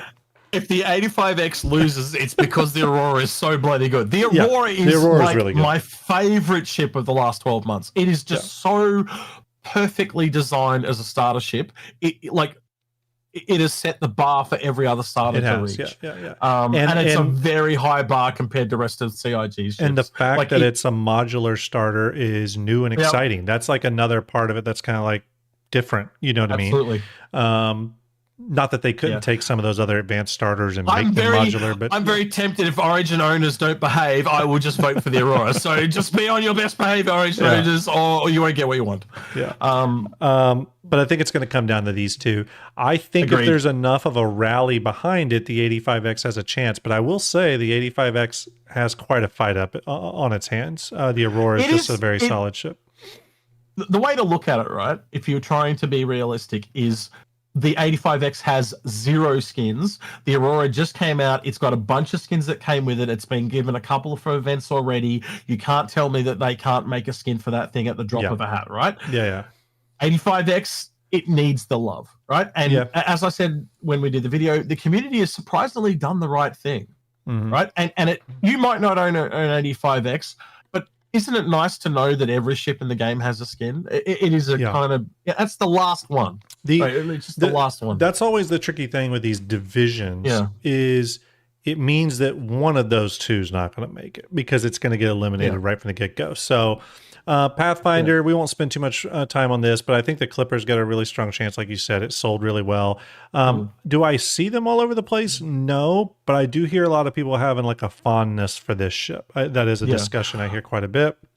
So I can make the same argument here in reverse that I just made the other way around. I'd actually prefer to see more skins for the 400 series. Because there's already a shit ton for the Clipper. Yeah, that's true. You don't see a lot of 400. So I can sit here. I can see why Origin people want more skins. It's totally valid. And the Clippers got some nice skins too. On the Road Warrior side, kind of a weird category again. It makes you wonder if we're getting another ground vehicle very soon. But like UTV, MTC, MDC seem like obvious go-tos. I mean, they could probably throw other considerations in there too. But if I had to guess, to me, the best ground vehicle would probably be the MDC. It's the one that sold the most. I personally only brought the UTV. I was a big fan of the UTV, and it is a very good generalist vehicle. But you are right. A lot of people brought the MDC, and I do still see them in game. Never see the MTC. Never. So I think we can safely agree the vote will most likely be UTV. And, I think so. I think so. Next on Freighter. Freighter's kind of interesting. I did throw the Hermes in here. Obviously, the Raylan's not in here because it's an alien. It could be the Ironclad. I still think it's tricky because you technically could have the Assault as a freighter, but I think it makes more sense that it's this one. It's just the Assault is the Ironclad that has the most energy behind it, I think, in terms of the community. So I think that would mean that the Assault is like way back here in the big hitters category, which is like the warships, but it's not really a warship either. Make people use their brains and get both of them put in. Then you can't lose. True. You got two chances to win. The Ironclad Assault's the weird one, though. It could go in big hitters, but it's not technically a warship, so it could also sort of go into run and gun, but then that makes it like a big-ass combat ship. So it's kind of a tricky one where they'll put that, because it's going to get in. The Ironclad Assault is a popular ship. But for me and my money, and I'm saying this as someone who doesn't own one, I really think the Hull B is the strongest freighter right now out of the, if you remove the Raylan, the Hull B is the clear freighter contender. It's not that the Ironclad's not good. Everyone knows I'm a big Ironclad fan. It's just that I think the energy around the Ironclads is behind the Assault. I don't know. What do you think? I think the Hull B is incredibly well designed. Yeah. But when's the last time you saw one in game? I have not seen a single one. I see shitloads of aliens, but I don't see any Hull Bs. Yeah. Well, the Hull B, to be totally honest with you, the problem with it is kind of like the most boring of the combat ships, because it's just what it is, but it's it's one of the most useful too. Like, it just does what it's supposed to do and does it well. You know what I mean? I've said this before and I'll say it again. It landed exactly where it was meant to. Yeah. Yeah. Right between a Hull A and a Hull C, you know? Yeah. It does what it says on the tin. It doesn't do anything too exceptional, unexceptional. I think the thing that a lot of people don't like about it, though, is the you have to unload it onto 2 different cargo lifts, and that pisses people off because the amount of cargo on it is designed for a larger hangar that it actually can fit. So you've got to load it up, send it down, load it up, send it down again. Really small, nitpicky thing, and quite honestly, can't use both elevators on either side of the room, so it doesn't really matter. But again, well, and last but certainly not least, the big hitters, which is essentially they just classified it as the warships. Again, Pirates I'm a little. Can't be in the vote. Pirates can't be in the vote. It won last year. It's null and void. It's cut out. Is it completely out if it won? Because didn't the Carrack win twice in a year? Or twice in 2 years in a row? Yeah, and that's what started the thing, is if it wins the previous year, it can't be in the next year. Okay. That's literally the thing. So that's why the Asgard's not in. Let's start with the most obvious one, the Tiburon. Yeah. The Tiburon, I started seeing heaps of those when it first came out. There was one guy in my regular group that we 2SG, he just refuses to let it die. And everyone else has moved on from the Tiburon. They've seen its flaws. It's just easier to take an Idris if you already have one, and in our group we have multiple, so it's just easier.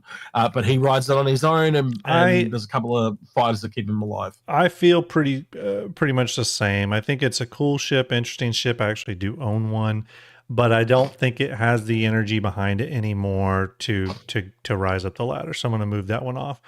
Really, it's almost as expensive as the Perseus. Yeah. Yeah. And I think see Perseus all the time. Yeah, and I think when you look at this, in my opinion, and I say this as a Drake fanboy through and through, you all know me, there's a clear winner here, and it's the Perseus. Yep. It's the Perseus. Yep. And you can see them putting the.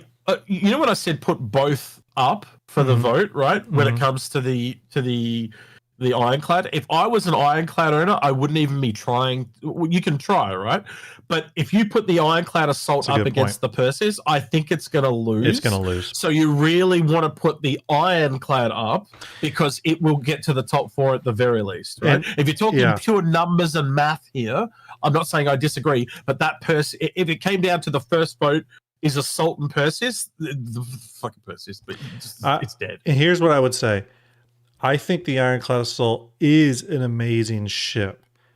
It's amazing, but that amazingness is sort of spread out over a few different things.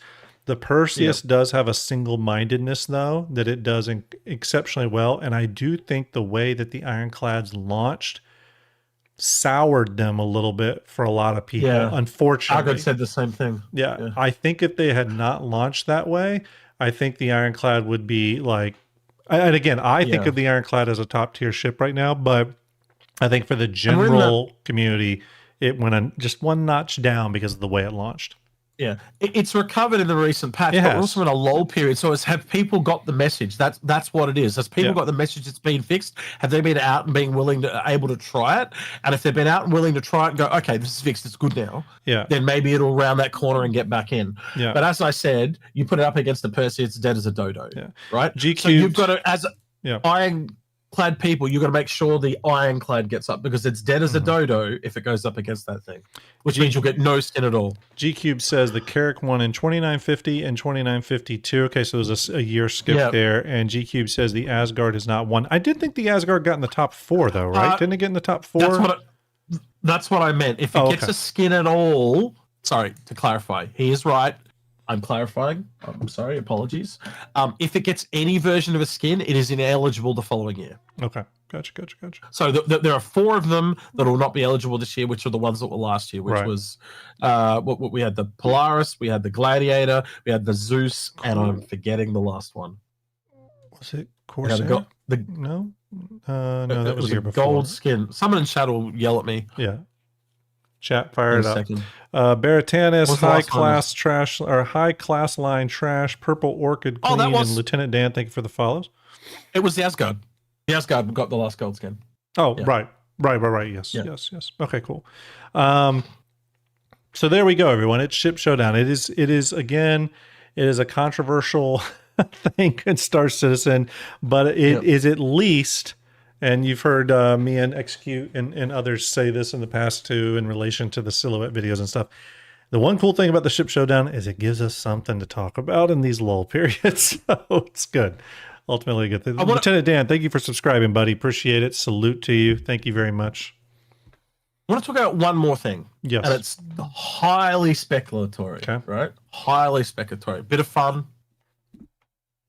And it's the color of the paint. For best in show. Yeah. Now, you and I have talked a bit in the background.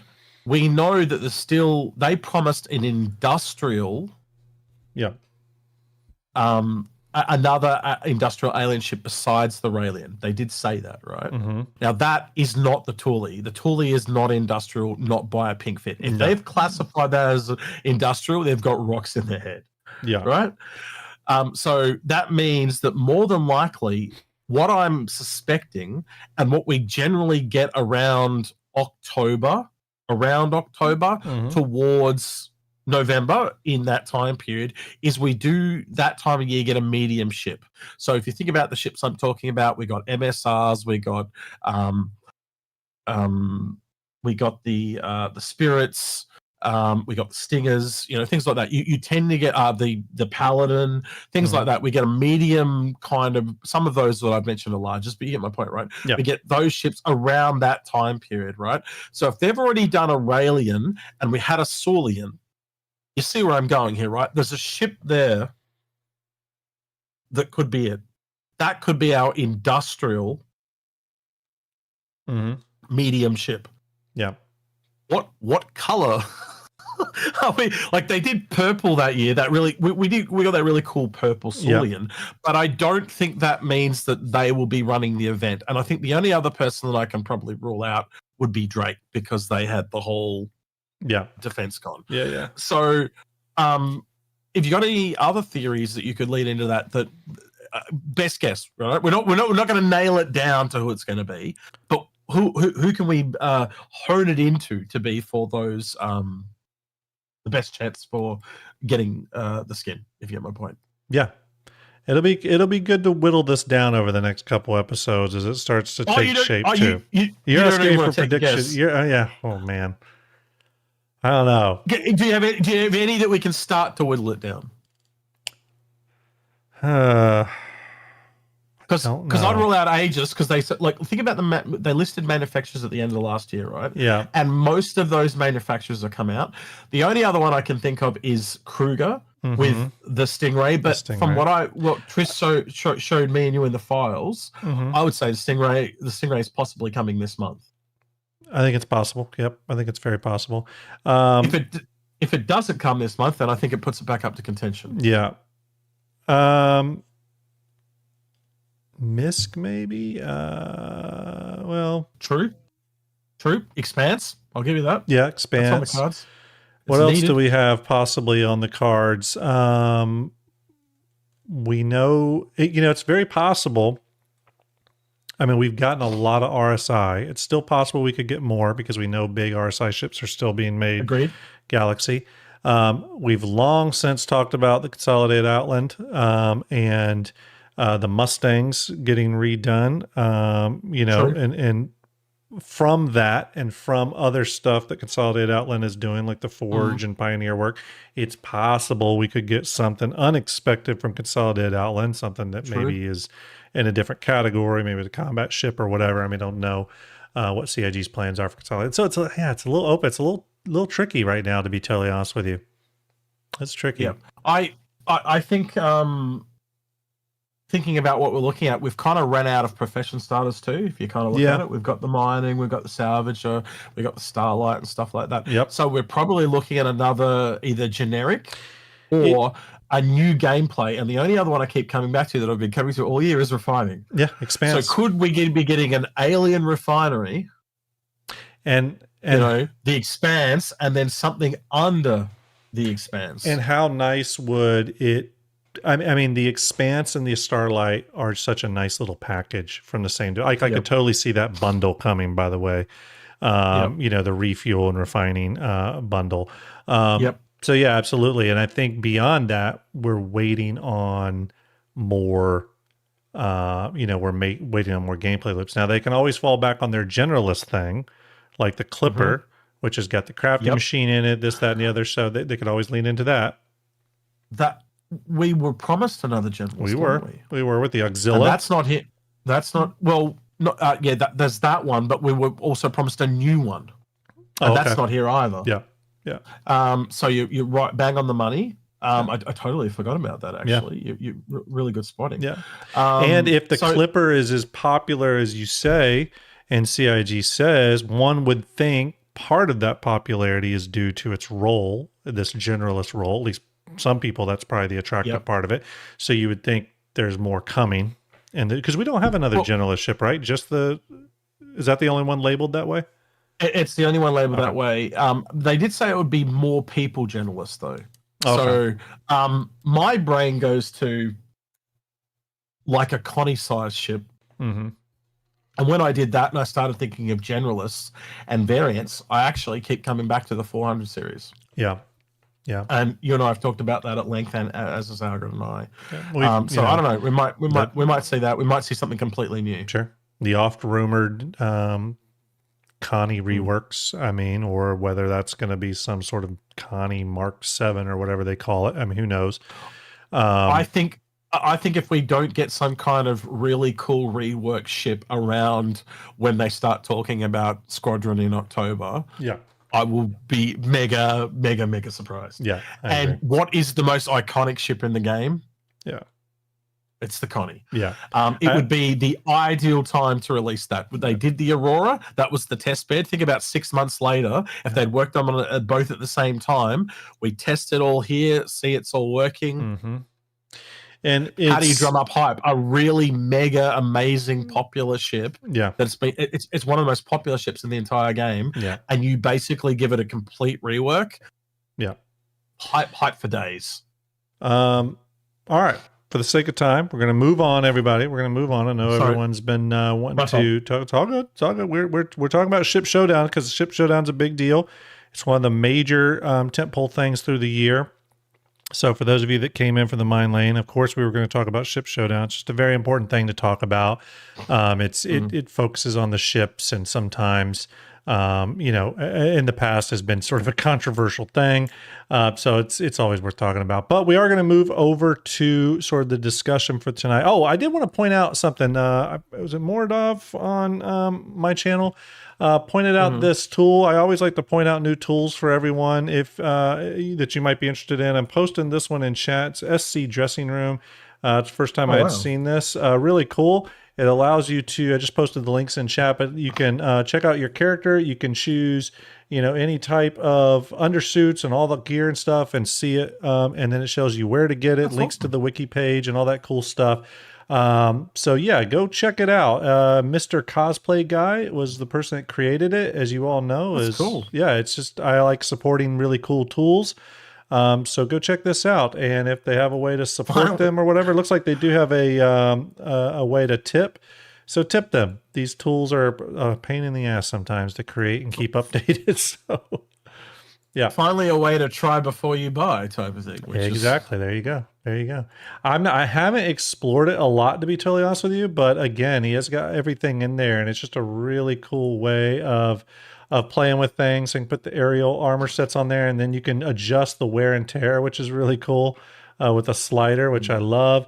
There's the different paints for it, so you can do the red alert aerial legs, you can do the Quicksilver ones. It's just a really cool tool. So if you've never fully explored gear and you want to do that in a really fun way, check out scdressingroom.gamers-fix.com. Kind of a hell of a URL, but check it out. All right.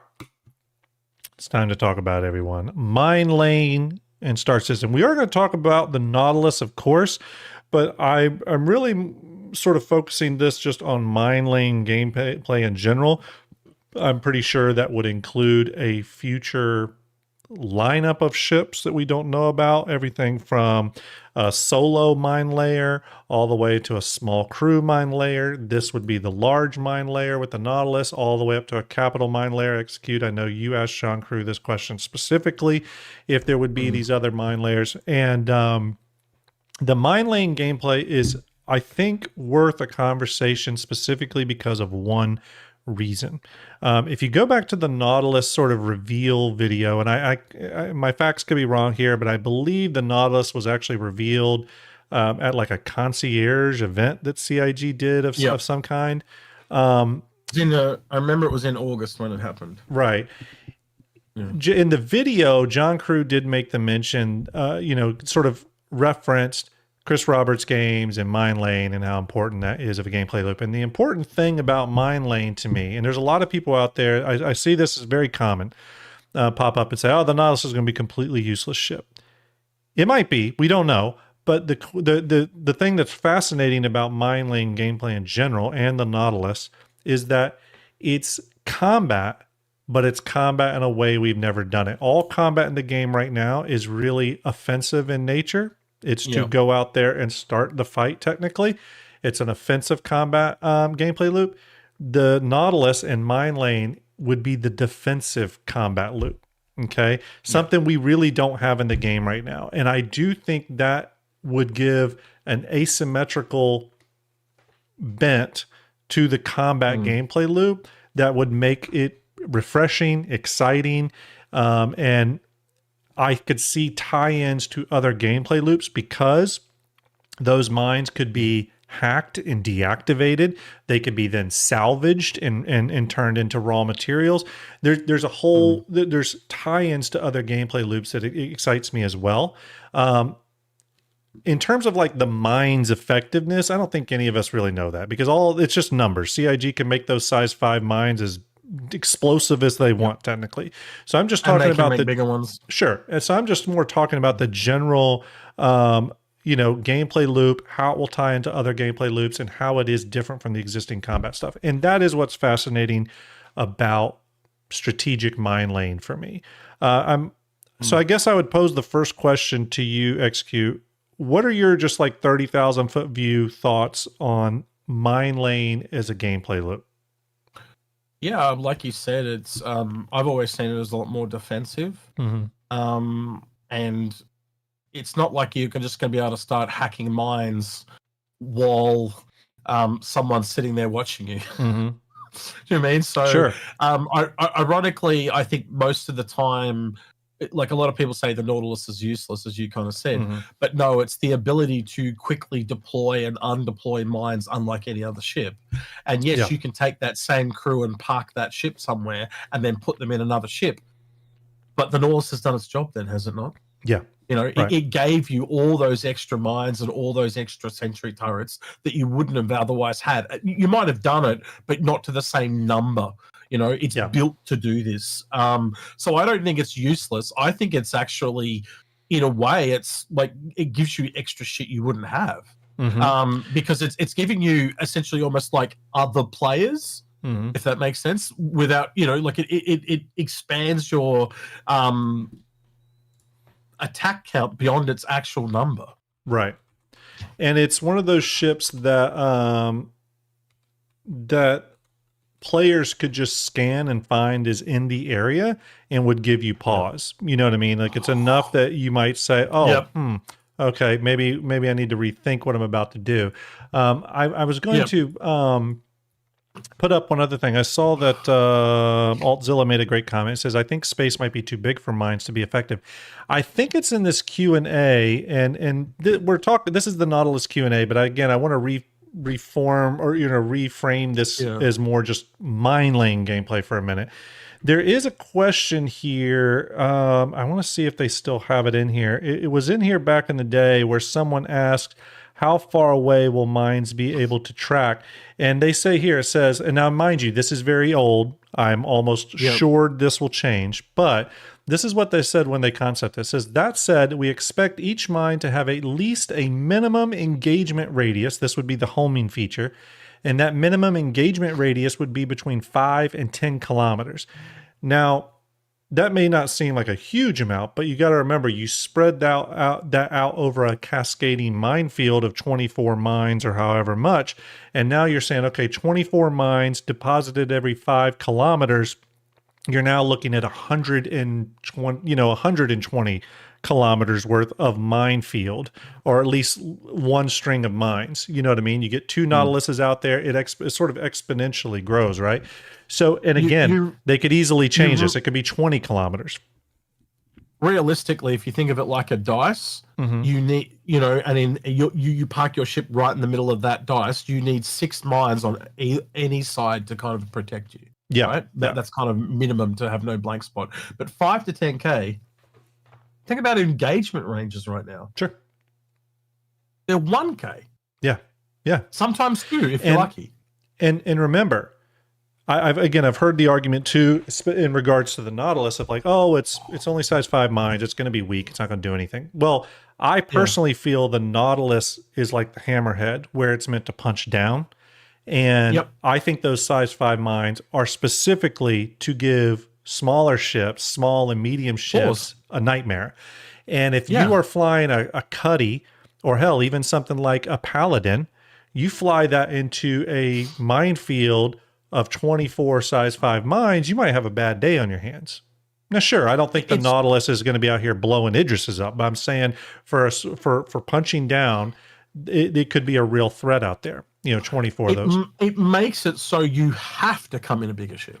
Right. You can't just go, cool, got 10 guys, everyone grab a fighter, let's go raid their day. Yeah. Oh, no, we can't do that because we're going to get past the mines now. Yeah, and isn't that so interesting? All of a sudden, you've got to lose a number of people and put them on a Liberator or a Kraken or an Ironclad Assault. But you've got to lower your numbers, so that makes the attack harder. And not only just that, and that's a fantastic point you brought up. It's, again, going back to that discussion we've had multiple times, which is, okay, why take your multi-crew ship when you can all just fly your single-seaters and be more effective?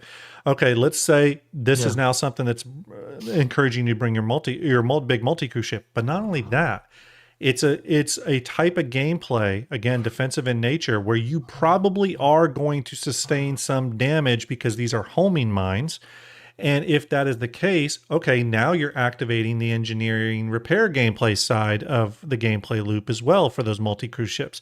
You're activating the scanning gameplay of those ships. Hell, there may be ships CIG comes out with whose sole role is, maybe they're an E-War ship or something, where their sole role is to deactivate minefields through mass hacking. We don't know. And so, again, that's what excites me about this, is that it actually starts touching into possibilities beyond just like, oh, we're dropping a bomb. I think another thing you could do too is, what about different ammo types for the mines? Sure. What about different types of mines? So let's bring that up, because I got the pictures right here. I'm going to bring up some of these pictures. These are from an ISC where it was on the background monitor, and we've got this one here, this one here, and this one here. You can see all the different shapes and forms that they're playing with. But this one here, to me, I don't know about you, but it looks like some sort of EMP. Yeah, you know. and I even like me and Argrid had discussions of like really hay brand ideas. Like, could you get like essentially like a defense mine? And what it was it's like you turn it on and it's like a wall that you can see through, but they can't shoot through. Mm-hmm. Yeah, absolutely. And then you put a whole bunch of sentries behind it, so when they come around, you see them. And that's the thing, is that the mines have it's really kind of endless possibilities. For example, someone had brought up to me, we were having this whole discussion of like quantum snare mines. You know what I mean? Could you imagine setting up a minefield that's specifically meant to jack you out? Or not only that, it jacks you out, but you come out in the middle of the minefield. Sure. Yeah, you've then got to maze your way out. Yeah. And then, we haven't seen this type of gameplay yet, but I could see this being a thing. What if there are mines that just create shield bubbles? You know what I mean? Well, that's sort of they're not directly like repairing, but think like the healing class in an MMO or something that's meant to keep people up. Oh, you mean, so like a shield booster. Or something that sort of like pushes absolutely. it. So anyone, like a sentry, but instead of being shooting, it heals friendlies. Or energizes their shields. Yeah. And I'm not saying that every, MMO character class has to be represented in Star Citizen, but it does get your gears turning. Like maybe there could be something like that. Maybe there could be mines that can be dropped that aren't combat related at all. You know what I mean? We don't know. That would be a really cool. I'm going to be honest. Like, that's the type of thing I would have rather have seen on a drone ship. Mm-hmm. But again, I could also see a Nautilus variant being a very good drone ship. Yeah, to be honest with you, well, the way things come out. I was just going to say real quick. I actually think the first place we're going to see these mines is Squadron. I think the first answer you're going to get. You can't tell me that they're not going to have some kind of minefield in Squadron that you've got to navigate. Well, I won't believe you. If I've long stated that it is kind of shocking to me that they did not push the Nautilus along in development so that it had an appearance in Squadron.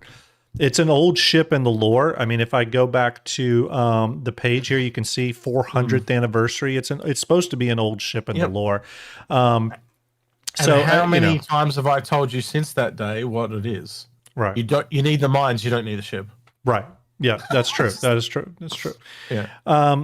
So, yeah, for me, and another part of the discussion I think that's interesting is, and we're just talking mines here really quick.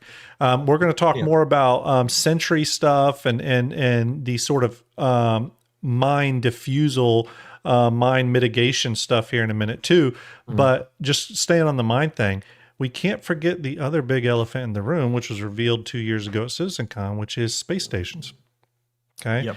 We're going to, and now obviously our space stations are going to have a series of defenses built right in, massive turrets, all that stuff. Mm-hmm.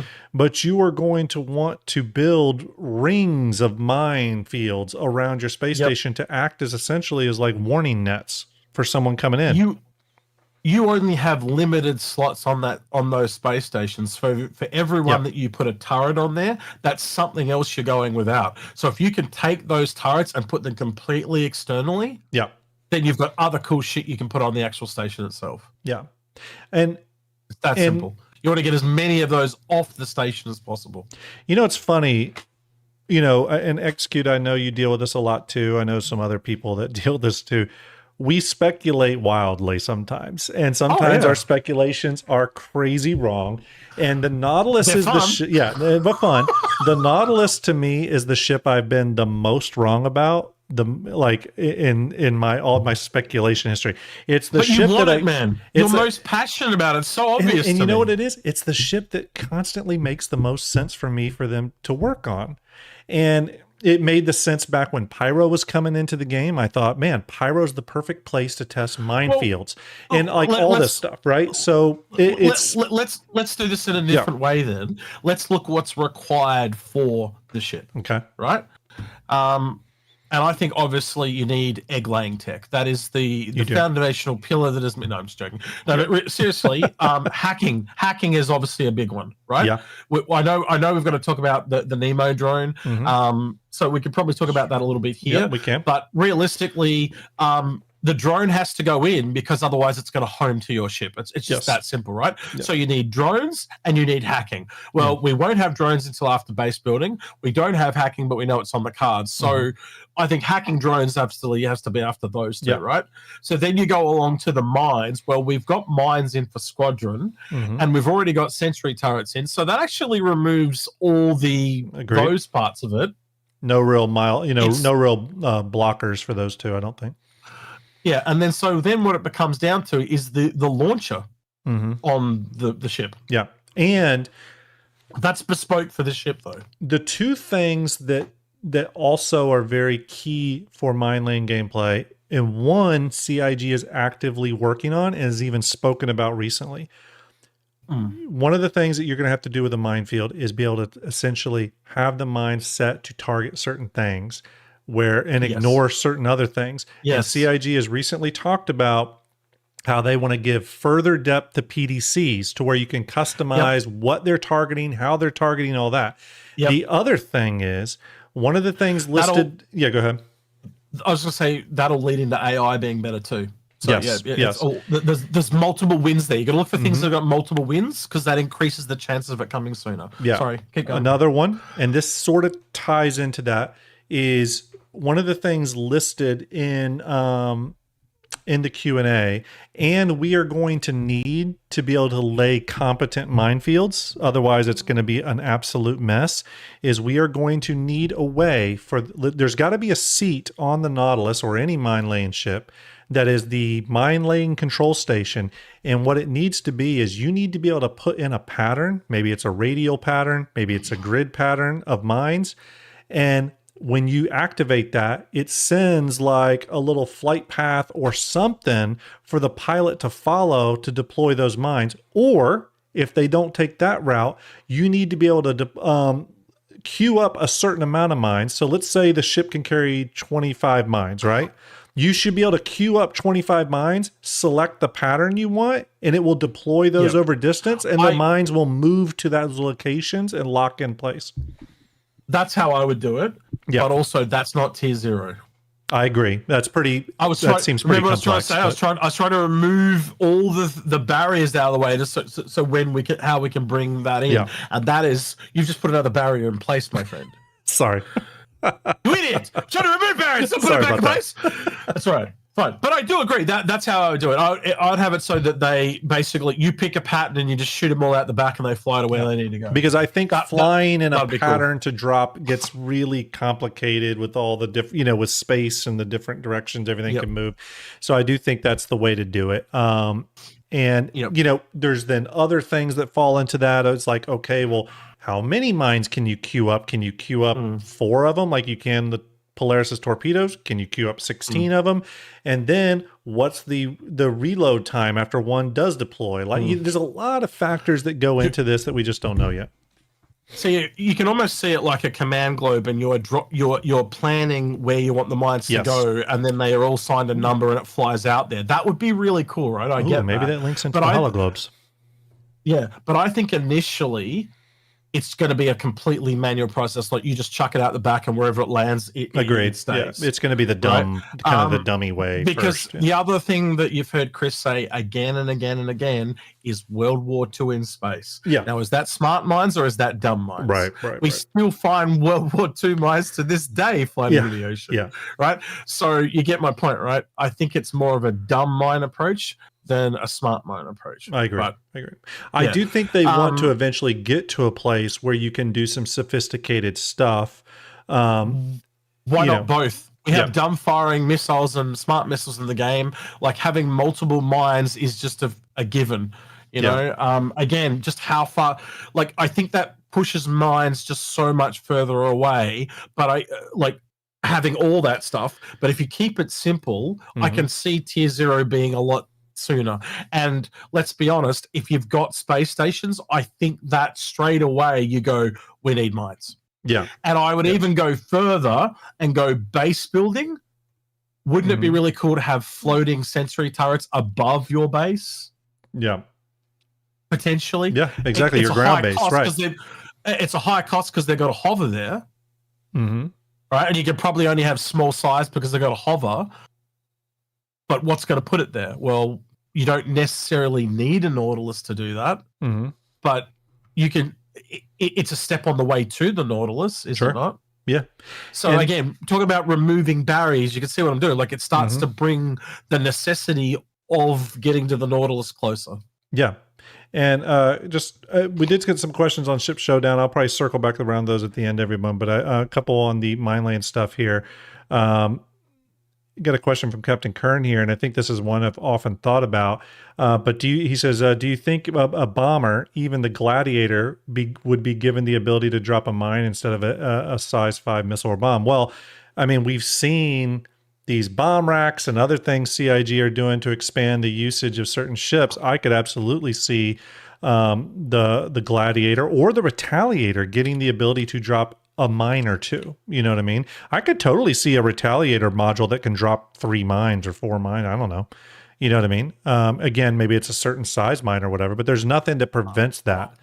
I mean, hell, you could get a Galaxy. You could get a Galaxy module that can drop mines out the back. Technically, I guess.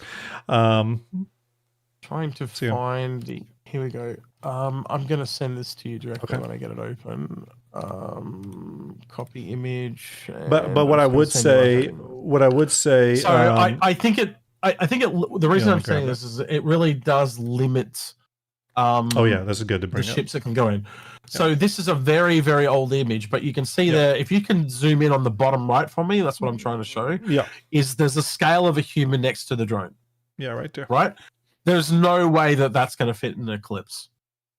Can you move it more to the right or not? Actually, let me pull it off here and just open it in Viewer 1 second. Okay. Stand by. Because I need to be able to see the human. Yeah. And when you realize that, it really puts it into the domain, surprisingly, of more generalist cargo ships is where I think it goes. So I'd be like, I think you'd struggle to fit that in a Cutlass. Yeah, it's pretty big. And now this isn't the Nemo drone, but it is the repair. It is our drone. Yeah. Yeah, and then if you carry that through to mines and stuff like that, we don't exactly have the data on the exact sizes. Yeah, and actually, but, I think I may even have. You've also got to think of a bomb and a torpedo compared to a mine. It's almost like a box versus a log. There is a difference in size. So I don't think they're really built for it. And I'm not going to sit here and tell you you're wrong or you're right. I do have the repair drone and Fleet Viewer for those that were curious. So. Oh, wow. It's about how big is it? 3 meters. 3.2 meters. According to the mesh. Now, some of these older meshes aren't always exact, but I think that's roughly what it is, about 3.2 meters. I've also seen pictures of building drones that are like as big as a guy's head. Yeah. So it could mean we're getting different sized drones. But what I'm trying to get at here is, I think there are going to be limitations, right? I don't know in concrete what they are. I don't think you could say that's either the case. Well, we see in this video, though, in this video here of the Nautilus, we do see the Nemo drones in here, and you can see how big they are. They are... I'm fast forwarding it here really quick. I need to get a copy of this off you. I'll send it to you. Sentries. Oh, here they are. You can see the control station. You can see the drone here. I would say that is comparable to the ones that I've seen laid out for the Vulcan and the Reclaimer. Yeah. And I think you would agree that they're at least a human in height, roughly. Yeah. Yep. I would agree with that. So I think we could say Cutlass would be fair, a fair compromise for something like a Nemo drone. But can you take a Nemo drone, put it sideways, have a special thing made for the Eclipse, and it drops? Do you need because that would kind of be cool. Let's not gonna lie, a stealth diffusal Eclipse. Sure. Just saying, kind of not what I would use an Eclipse for, but a variant maybe could be kind of cool. And here's the other thing. that's just going off the assumption that a mine layer must carry the Nemo drone or drone. There could be mine layers that don't have the drone capability. So essentially the capability of defusing and recovering mines. It just has the ability to drop. So, like, and if it's a ship that carries like size 3 mines, it might be a much smaller thing. Yeah, the Drake Pooper. It basically drops mines, but it can't pick them up. Drake Pooper. Just shit them everywhere, all over the place. I'm buying that ship, damn it. By the way, if you're watching this and it looks pretty far along, that's because it is the concept mesh, and it was created by, I believe it was Michael Obershire, and he creates very complex concept meshes that has been confirmed by CIG. I wish we were looking at something farther along, but it does give you a sense that this ship has been very well thought out. Now, one thing that we know John Cruise stated at the Chinese Bar Citizen, take this with a little bit of grain of salt, but he did state that, and this was one of the most misconstrued translations from the Chinese Bar Citizen, was that the Nautilus was being completely redesigned. That's not what he said. He said it was certain aspects of the ship were being rethought for the modern gameplay. Think very much like any other ship is doing, like the Kraken and any other ship that has gone through a sort of reconcept. The same is going to happen with, the same happened with the Pioneer and stuff. I think it's still going to look the same. I think there's going to be some functionality that's different. But the one I keep coming back to is we actually said it to them, like when we said, are you going to have different size mines and stuff? And they kind of had to think about it for a bit. So I often think if you're going to have a mine-laying ship, are you going to have multiple mine-laying ships or with different sizes? And if this is for the fighters and it's already a large ship, how big is a capital? Yeah, can you imagine a mine for the Odin? Oh, I know. Yeah, 124 meters. Now, there's sort of two things you have to take into account. One is mine size, and the other one is mine quantity. So the Nautilus does carry a lot of mines. I think it's 20. It's either 24 or 28. It's up there. It's something like that. It's sort of like the amount of torpedoes the Polaris can carry. I think it's 24 or 28 too. I do get it mixed up with it. Let me look it up for you. I appreciate that. Wait, you could have a ship that carries bigger mines, but only carries 6 of them or something. So that's very possible. And also, it comes down to how CIG wants mines to behave in terms of damage output. 24. 24. Okay. So now the tricky thing, though, to sort of counter that is, and this is kind of an interesting question, XQ, is that, the idea behind mine laying is laying mine fields. And if your mine count gets too low, then you're really just dropping a bomb in space and not really laying a mine field. You know what I mean? So it also makes you wonder if CIG has some sort of internal idea of like, if it's a mine layer, it needs to lay a mine field, thus it needs to have at least 6 to 8 or 10 to 12 mines on board. You know what I mean? To lay an effective field of mines. Otherwise, you're sort of just throwing a size 10 bomb out the back or firing a torpedo at that point. So essentially what you're talking about is adding a cargo grid so you can have more mines that you essentially replenish into this. And I agree. Yeah. But I also think of what you're talking about, how you set a field. Yeah. Right? Now, if you go back to the animation that you had on the website. Mm-hmm. Yeah. Let me. It'll help with what I'm about to say. Yeah. See how the mines are dropping out the back? Yeah. One to the left, one to the right, one up, one down. That's not a fucking field. Well, that's why that's a dispersal pattern. Yeah, that's why there's got to be some sort of like positioning tech with this stuff. Well, it's either positioning, or if you want to do a manual field, you'd want 4 to come out the bottom, 4 to come out the bottom, or just 4 to come out the back as you drive along. Right. Yeah. The way I'm doing this, you can correct me if you think I'm wrong. A lot of my family are farmers, so I'm using the farm planting technique of how they plant seeds, and that's how my mind is working. How would I plant mines like a field? Like you would plant seeds in a field. And when you kind of do that, they do it the same at a time. And you can see those mines disperse here, everyone. You can see these where it says M1, that's a mine layer. Yeah. There's one underneath. You'll see it open up here in a second, and the mine fly out the rear. So realistically, you're driving along and you're kind of dispersing a tube behind you as you move. Right. That's what that does. Yeah. Now, do you want that, or do you want a wall and then you build 5 more walls and you've got the dice cube I was talking about? Yeah.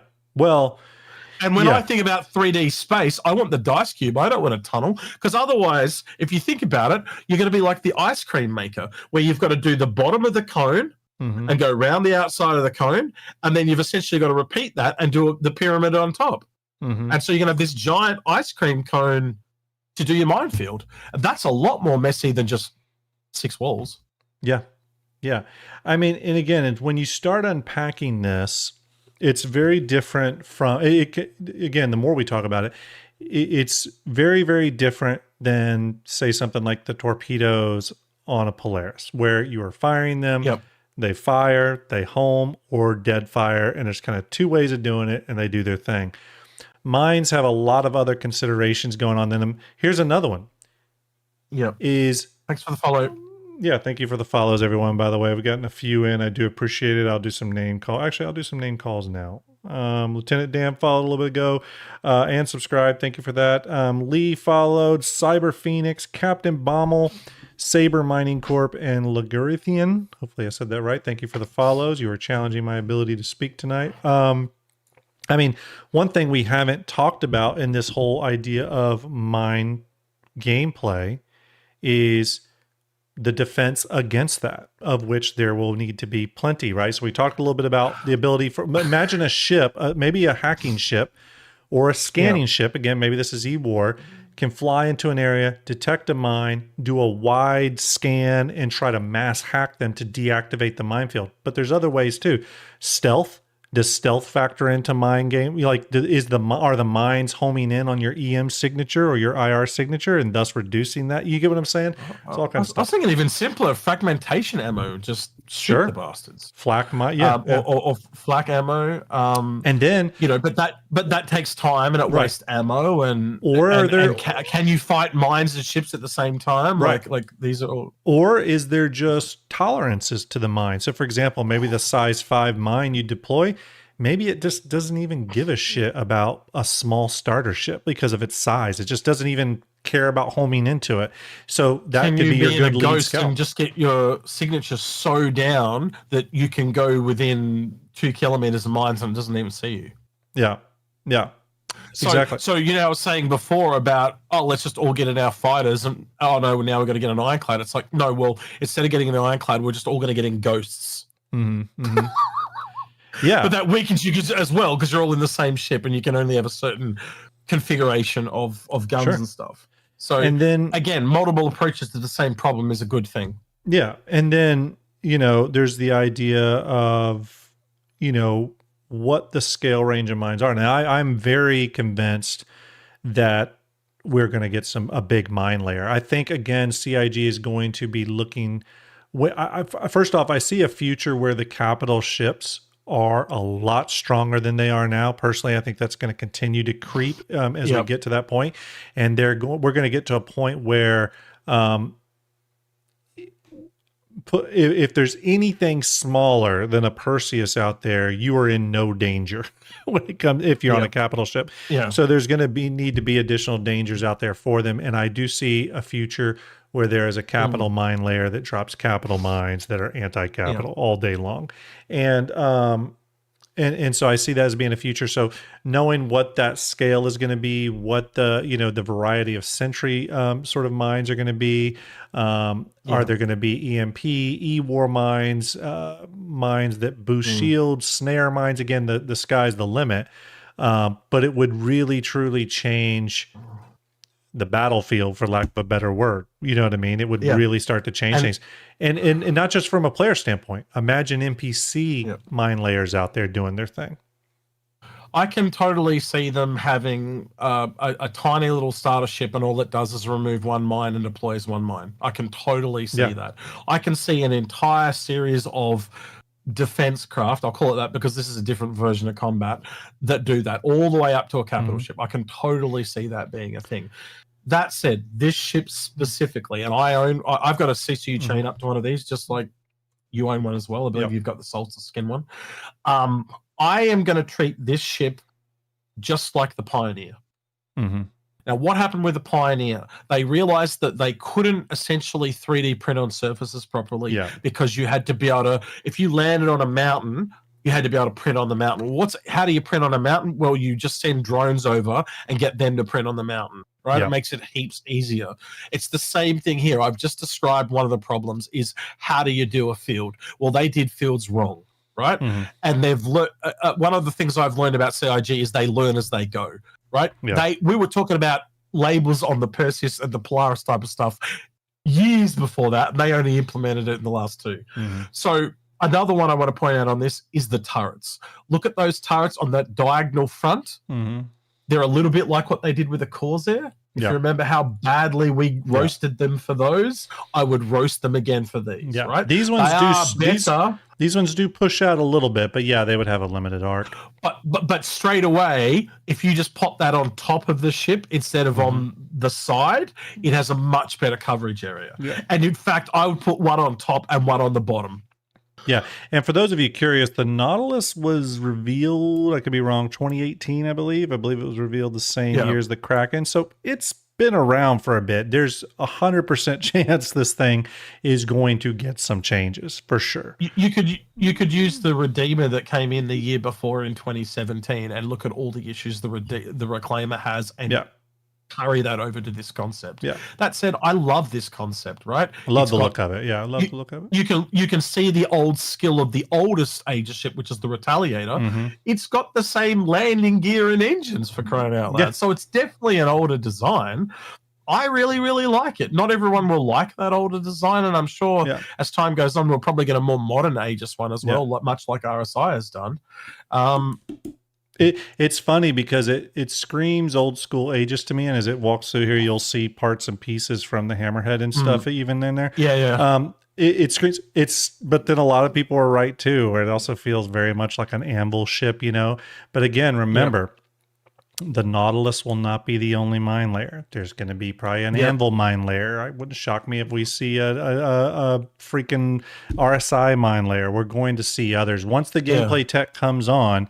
And like you sort of alluded to earlier, Execute, this isn't going to be the test bed for mine. Hey, wait, go back in the footage there. There was a mini globe there on the thing. Yeah. Look. Little mini globe. I know. Minelaying called it. Anyway.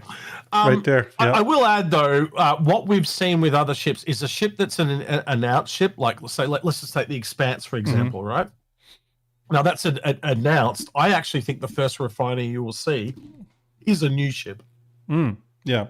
I'm still betting the Expanse only because it's a starter level ship, but maybe you're right. I don't think we will see this as the first mine layer, is what I'm trying to get to. I agree with that. Sure. I think it'll be something else, one that's specifically probably tailored around space stations, so something smaller. You can just take the mines from the space station and put them out. I got to tell you, I would either, I 100% agree with you. I think it's either going to be a smaller single-purpose ship for Mineland that does not have any drone capabilities, or another option is they do something like create a module for the Retaliator or something. Like I think it'll be sort of like a half step like that. I'm leaning more towards it being an actual ship, but I don't think that ship will have drone control or like drone capability.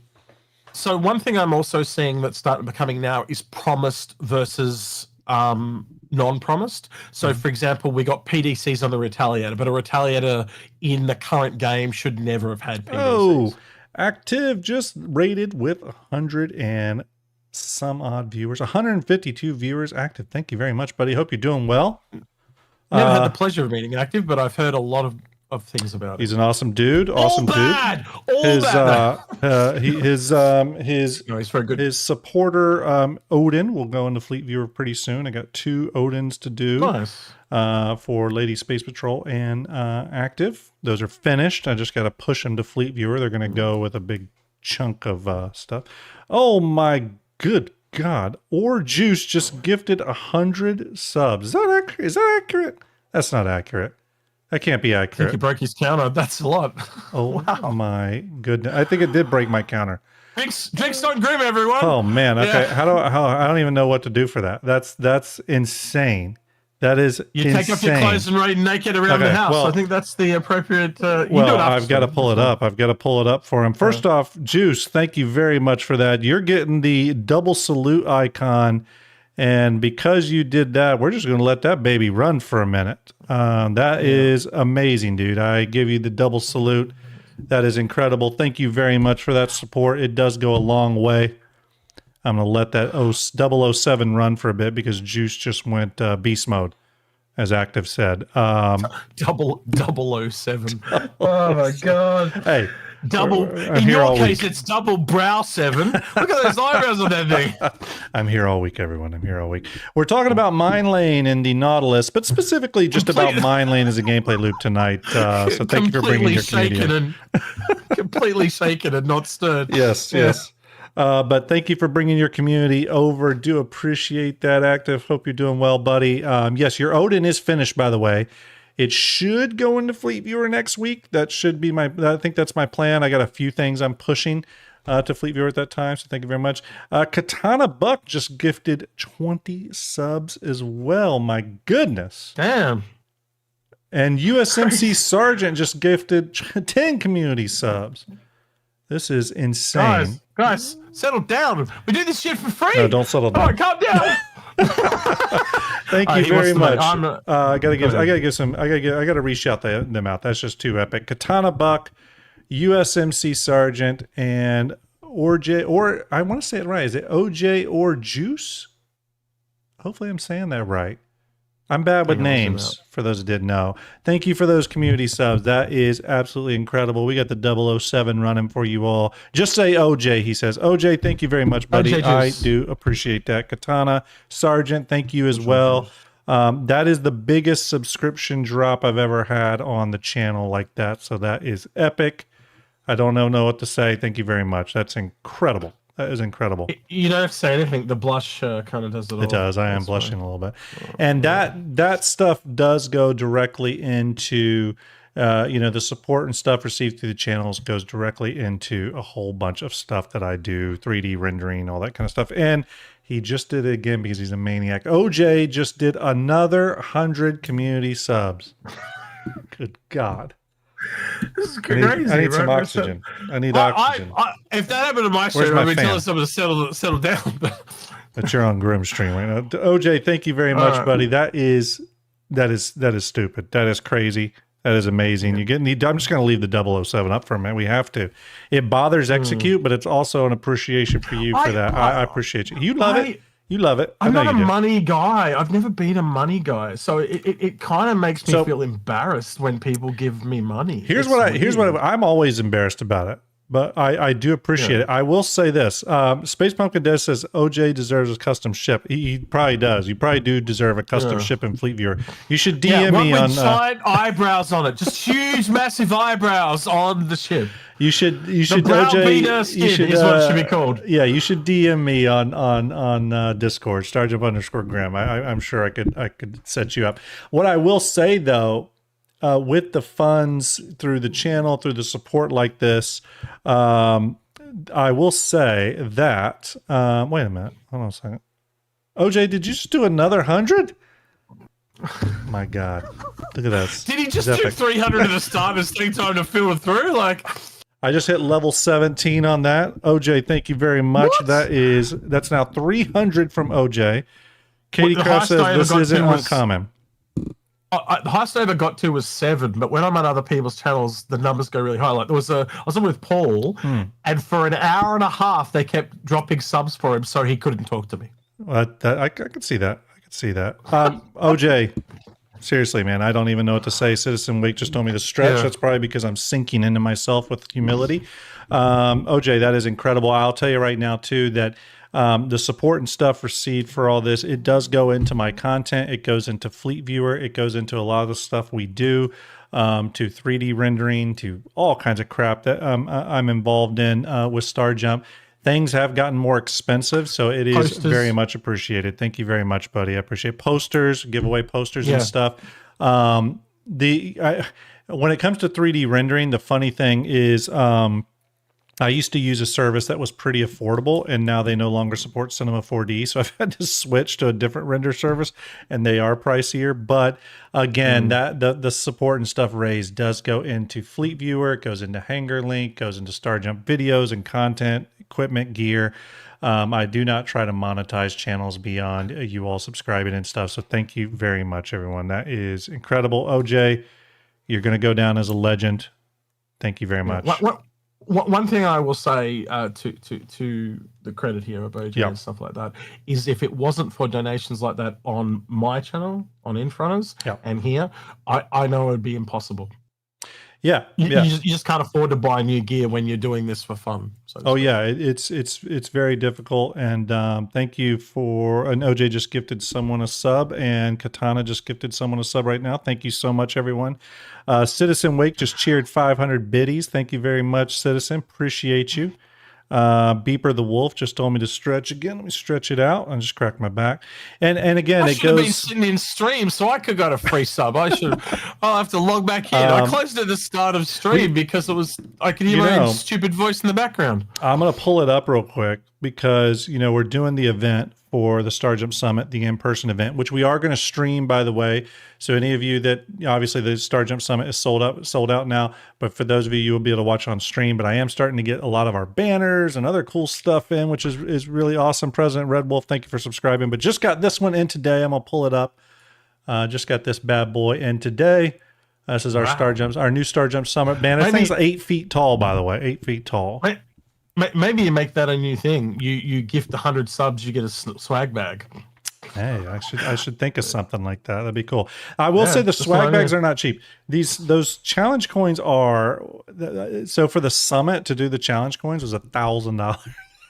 That's crazy. I did get some. Not cheap. They're not cheap.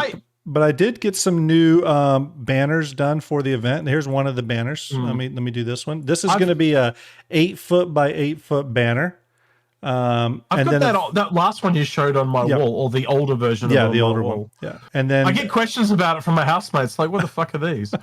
And this one, these are spaceships. And this one will be at the event, but this one here will be 10 feet by 10 feet. It's a huge banner, so it's pretty massive. So yeah, real quick, so USMC Sergeant just cheered 1,500 biddies. My goodness. Thank you very much, USMC. You are a legend, buddy. Thank you. I was going to say, when Art gets too drunk, that's what you wrap him up in. I do. I just throw all this crap on top of him. Yeah. We should get a blankie made for Art, like a little baby blanket. It's just a start. Who's someone here? Or a STARJUMP bib for babies or something. That'd be fun. By the way, everyone, if you have a question, just feel free to write question in the bot. We'll pick it up. Active, thank you again, my brother, for bringing your community over here and trusting me with them. I do appreciate you. Salute to you. I need to do a shout out on you, and I will do that. Stand by. But yes, thank you all for hanging out. Again, we talked Ship Showdown a little bit earlier, and actually, let me do that shout out. And we are doing discussions on Minelaying and the Nautilus just kind of along with Minelaying.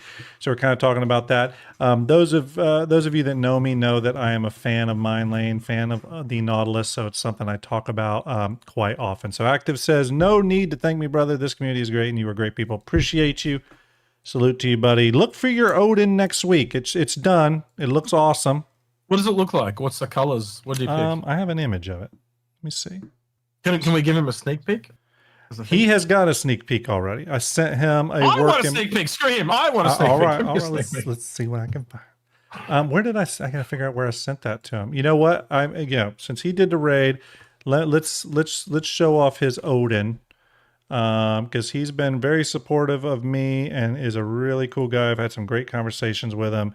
So I said, I haven't met him. I've heard a lot about him from you and Paul, but I haven't met him yet. Awesome dude. Maybe I have to get him on Infrunners and do an episode with him if he's up for it. He's very knowledgeable. Streams a lot. He's very busy. Here's his Odin. Let me pop it up on stream. There is the active Odin. You got his little logo on there. It's like in the colors.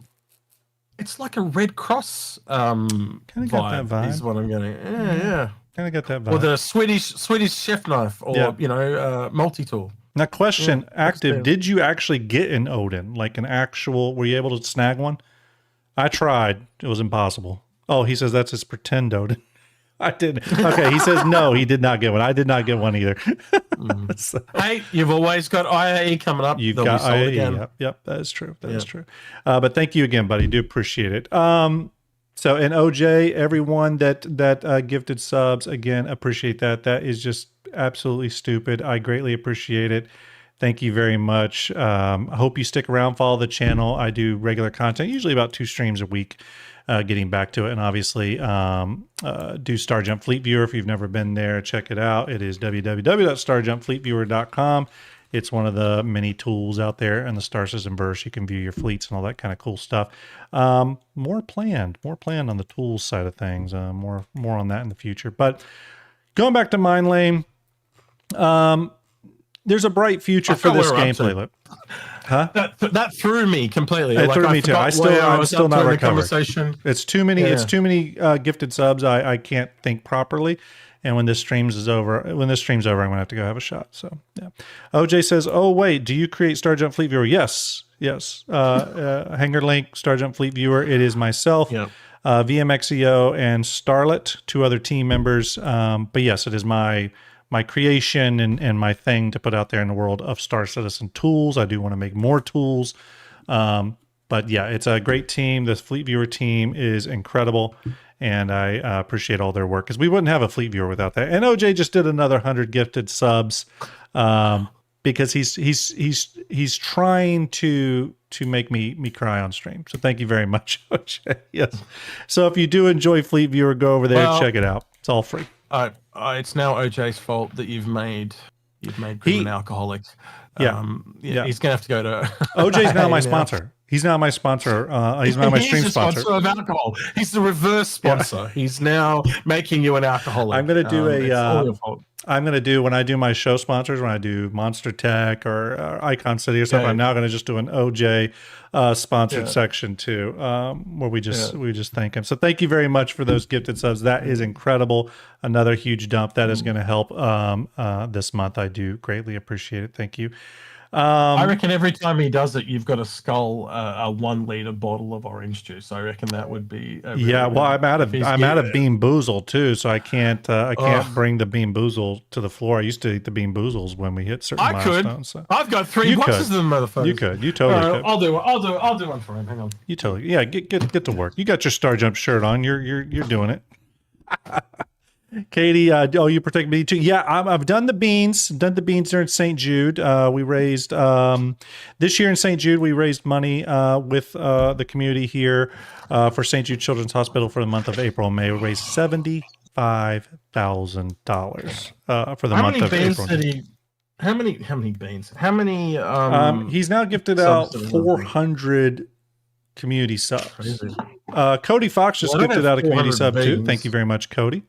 So you have to eat probably a handful of beans. I think you need to eat a handful of beans. You give me the number. I think 1 bean for every 50. So 400. I think you need to eat 8 beans at once. Katie said Active did 6 at a time last night. You got to beat that with 8 beans all at once. Okay. Everyone, if you're, I got Execute on here with me tonight. If you do not know the Info Runners, he and Algrid are the Info Runners. They do great content on YouTube and Twitch. Make sure you go over to YouTube, go to Info Runners. I'll get the link. Give them a follow. Give them a subscribe. They were one of the early StarJump supporters. I've got 20 beans. 20 beans. You're going to put all those in your mouth at one time? He did it, everyone. Did it? He's going to pay for that tomorrow. He is going to pay for that tomorrow. Okay, is that good? So this will be the first time. You forget, man. They're like Canadian me. I don't have the same effect on me as they do as you weak Americans. Well, enjoy that. You're going to be chewing on that in a minute. You're going to be chewing. It's awful. All right, what's your thumb up, thumb down? What's your review of the taste? Somewhere between ass and hole. Okay, somewhere between ass and hole. I like it. I like it a lot. I like it a lot. There's some sweet bits in there.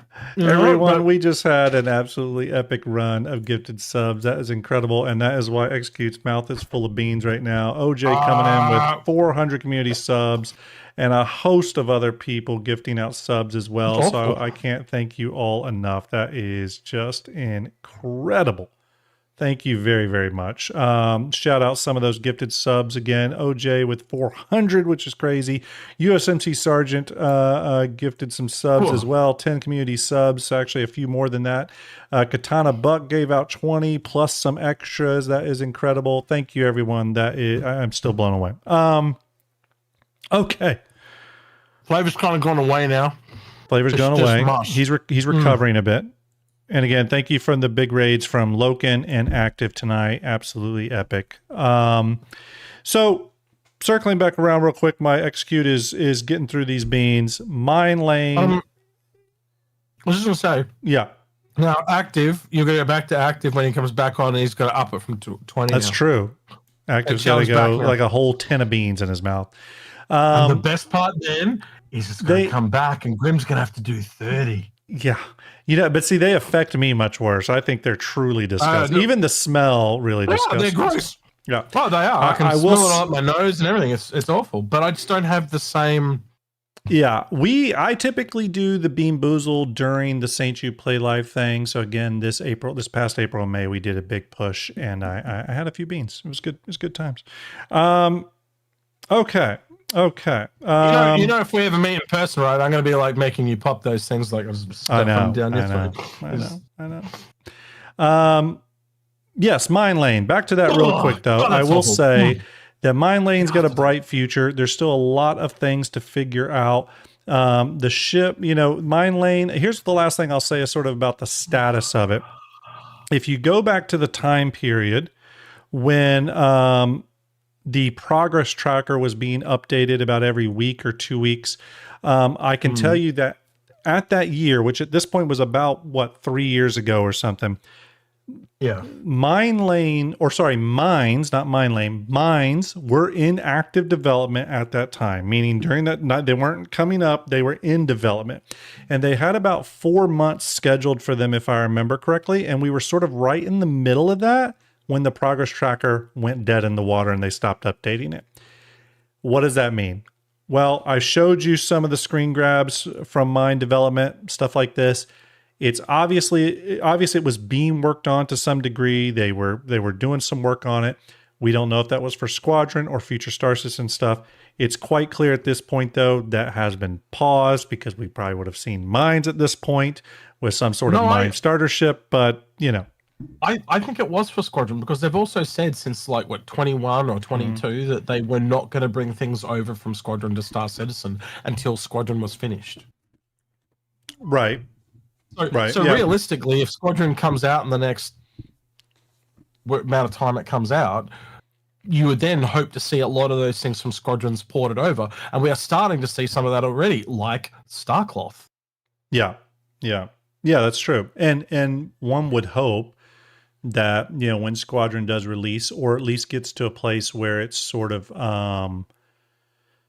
what's the right word? Sort of locked at that point, which we assume it's getting close to that. Again, hopefully CIG would kind of go back, look at what systems and features are easiest to get brought up to the server meshing standard for a multiplayer game and can get front loaded, much like they did. What was it, a year and a half ago when they brought in like the star map and all that kind of stuff over from Squadron. So hopefully we'll get another dump of that stuff again. Minelaying is one that I've just been sort of theory crafting on for a long time. And when you really do break it down and think about it, it brings something to the game that we truly don't have right now. And much like base building, and this is why I think base building is and crafting, but base building and crafting are so critical because they tie into so many other gameplay loops, right? And building the mines will be one. Right. And as more gameplay features come online, the other gameplay loops are starting to tie into more and more things too. So for example, when base building comes, and now we have crafting, but once base building comes, okay, now mining starts to tie into crafting, starts to tie into base building, all this stuff starts to tie into refining. So, you know how I was saying about the Nautilus having more cargo space so it can store mines? It's not that. It's a crafter. Could be. To build mines. To build mines. There's nothing stating that the Nautilus can't build or like craft mines right on board with raw materials. There's been nothing that would prevent that. And then so you just have a supply ship that keeps coming back out to you to give you supplies. Because, and again, you stay out there, just keep building the web. Absolutely. And also you are then incentivizing other gameplay loops within the mine lane, within the mine playing gameplay loop. And then there's the other side of that. Okay, you've deployed your mines. Okay, now hacking and e-war people can deactivate them. Now you bring in your salvage team to recover and salvage those mines.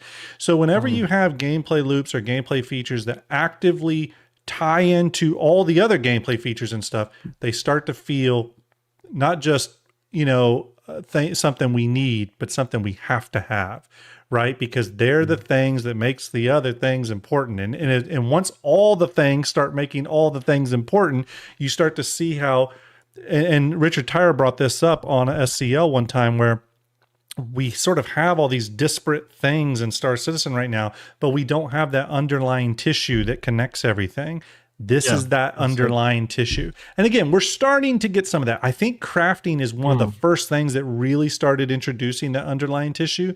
But the more stuff that we get like this, the more important that is going to be. Well, and you mentioned that there are other evidences of that too. So like if you look at it as how copying the tech from ships to buildings, we also mentioned that earlier tonight with the copying it to the armor. Yeah. So you do need all the lanes kind of laned up, ready to kind of roll out type of thing. So having armor on board, the vehicles on board, ships on board, and the buildings on board, you can start to see now. You can start to you build any gameplay. We've talked about Minelaying. Can you now literally copy that out to every single thing? I can build mines in a factory that's a building. I can place them on a ship. Can I diffuse them by hand? Can I plant them by hand? Right. How big and small do these things go? Exactly. Yeah. And it's just one of those topics. It comes up in our Discord from time to time, and I have this chat with other people from time to time. Whenever we get on the mine lane discussion, it's spider webs like it is now, where it just starts going in all these directions. Actually, Space Pumpkin Dave says, I may have missed it, but has CIG ever said if mines would be programmable with respect to their formation? We were talking about that earlier, where how does the deployment work? And one of the things both me and Execute were saying that is it makes the most sense for the mine layer control station for you to queue up on a certain amount of mines, like you do on a Polaris with torpedoes. Let's say you queue up 10 mines, and then you choose a pattern, a deployment pattern. The mines will deploy, boom, boom, boom. It spits them all out. And then the mines, once they're spit out, they start tracking to their position within space. You know what I mean?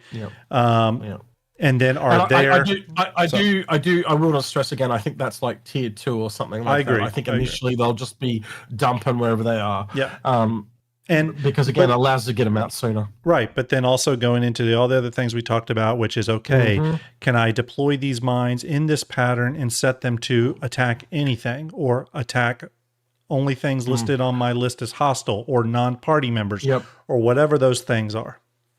And different ammo types, so you can get the different ammo types in different locations in your defense grid. Exactly. It's, again, and the globe thing makes a lot of sense, because you are strategically laying out a defense pattern, same as if you were laying out a fleet to attack. Right. It works for both. And so again, it just compounds. There's all these kind of things that one needs to consider, right? And again, we were. When you get into, again, it's so funny how it just keeps like piling on. Again, you start thinking about EMP mines, snare mines, all that kind of stuff. Or hell, imagine mines that you can deploy. If you go back to I think it was a PU monthly report several years back, One of the things mentioned that really piqued my interest, but CIG never went into it any further, and you may remember this, is they talked about long-range scanning drone, or long-range scanning drones, I think is what they referred to them as. Yeah. And there's nothing to say that you can't deploy, maybe they're not technically mines or sentries, but what if you deployed some sort of scanning beacon that you can deploy over a wide area, and they keep a constant monitoring of an area of space? What do you reckon is going to happen when the Terrapin's out there and it sees the Nautilus? It's going to go, oh shit. Right. And it's going to run home, and then it's going to come out and go, well, I ain't going in there anymore. And it's going to send the drone in to be cautious. So it slows them down even finding you. It's like you said, there are layers to this ship, and that's why it's so interesting to so many people. Because every time you go another step, it's like, hang on a minute. Oh shit, another step. Hang on a minute. And it's the onion of Star Citizen. Rough Gaming says SonarNet. Exactly. Look, there's one way to look at this where you say, oh no, you are thinking way too deep about it. It's just going to drop some mines, and they're going to be floating bombs in space. However, you got to think of it like this, and this is how I hope CIG considers it, is with offensive combat gameplay. So all the combat we have now, whether you're in a fighter or a A2 Hercules or a Perseus, it's all offensive combat action. This would be the defensive combat side of that. And look how many differing types of offensive combat gameplay we have. They're going to want to go in deep with defensive combat gameplay too. There's going to be more than just throwing mines out the back. You can actually see that with the fact that even in this early concept stage, they're showing sentry mines as well. They want there to be more there.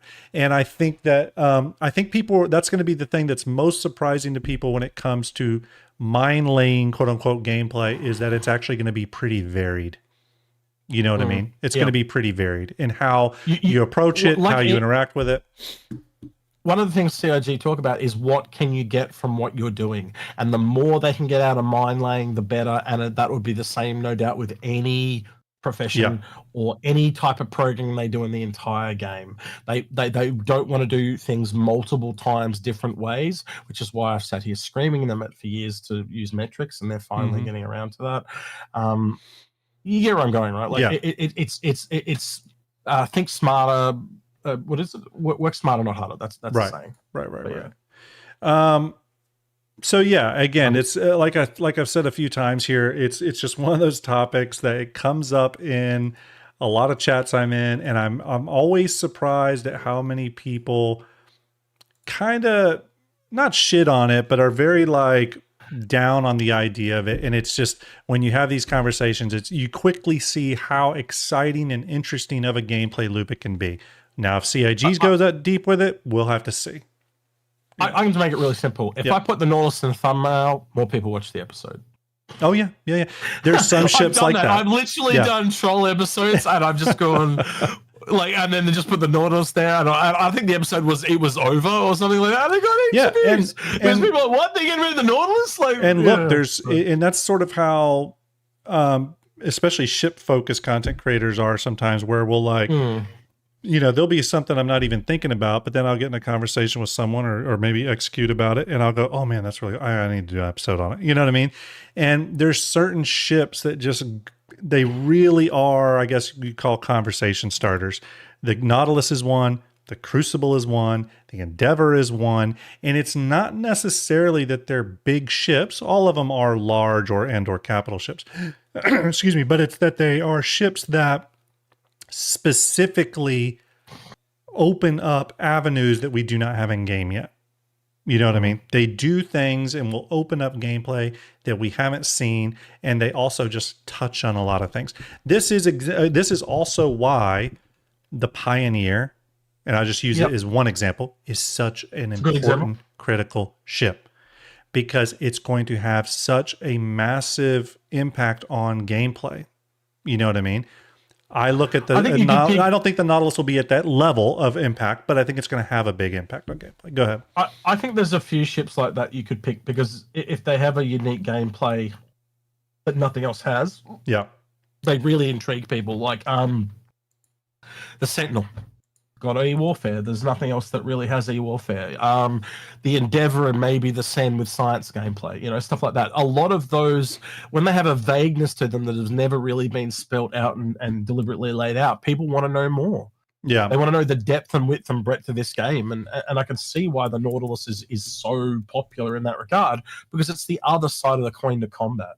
You know, it's the defensive side of combat. Wait, you defense?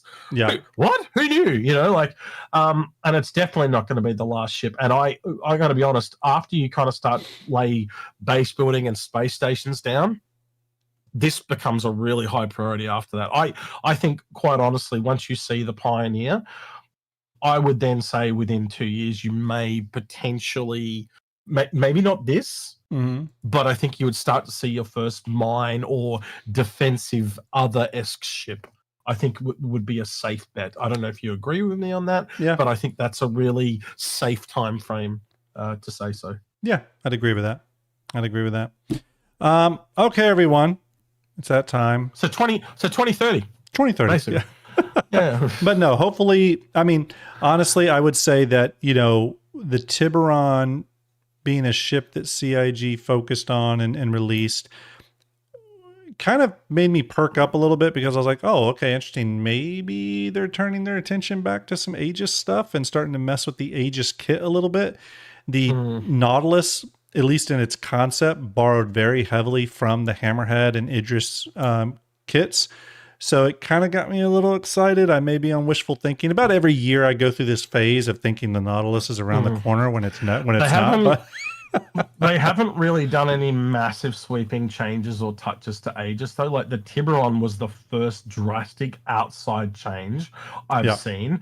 And that was almost like the Avenger and the Hammerhead had a baby type of thing. Yeah. So the curves on that thing, like when I first saw the ship in a screenshot, I thought it was a Merlin, because it's got the same curvature as the Merlin. So what I'm trying to apply here is, when they eventually go back to working on Aegis ships, I think we are going to start to see some radical change in the way some of them look, and for the better, much like what we saw with RSI, right?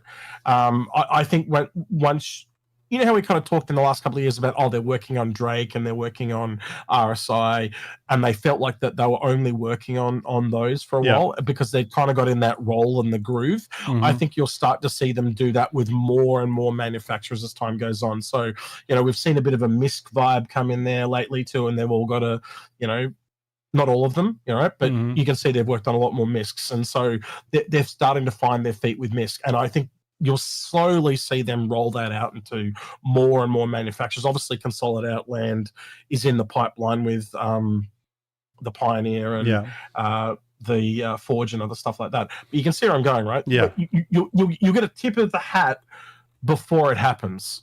So we'll get warning signs, is what I'm trying to say. Yeah, for sure. That's going to be about it, everyone. It's a fun discussion. I'm sure I could do a part 2, part 3 on Minelaying and go on and on. There's other gameplay loops that, you know. I've done a show with you on Minelaying. Is it the third time? Yeah. You know what? The funny thing, though, is it's one of those ones that consistently pops up. It really does. People want to talk about it. And I get it. I do get it. It's a gameplay loop that I think is just very different. We don't have anything like that. So I get why people like to discuss it.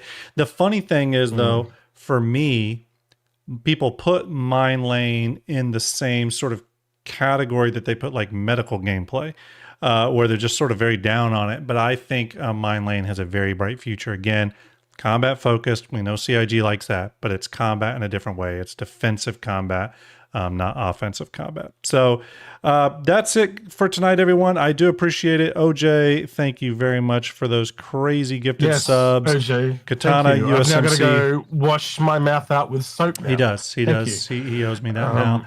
I'll also out of water too. That's the worst part. I've been sitting with this flavor in my mouth. I was going to get rid of it. Everyone, for those of you that will be at the STARJUMP Summit in September, I really look forward to seeing you. There's some great stuff happening there. Big shout out to the sponsors, Icon City. And of course, Monster Tech will be giving away a Drake flight chair from Monster Tech at the summit. which is really, really exciting. Obviously, Ship Showdown is happening, so that's something to look forward to in the Star System world over the next few weeks. But it's been a lot of fun having you execute. Thanks for riding shotgun with me tonight. It's always great to talk with you about this stuff. Active and Loken, thank you for those incredible raids. OJ for getting stupid with those community subs. Do appreciate that.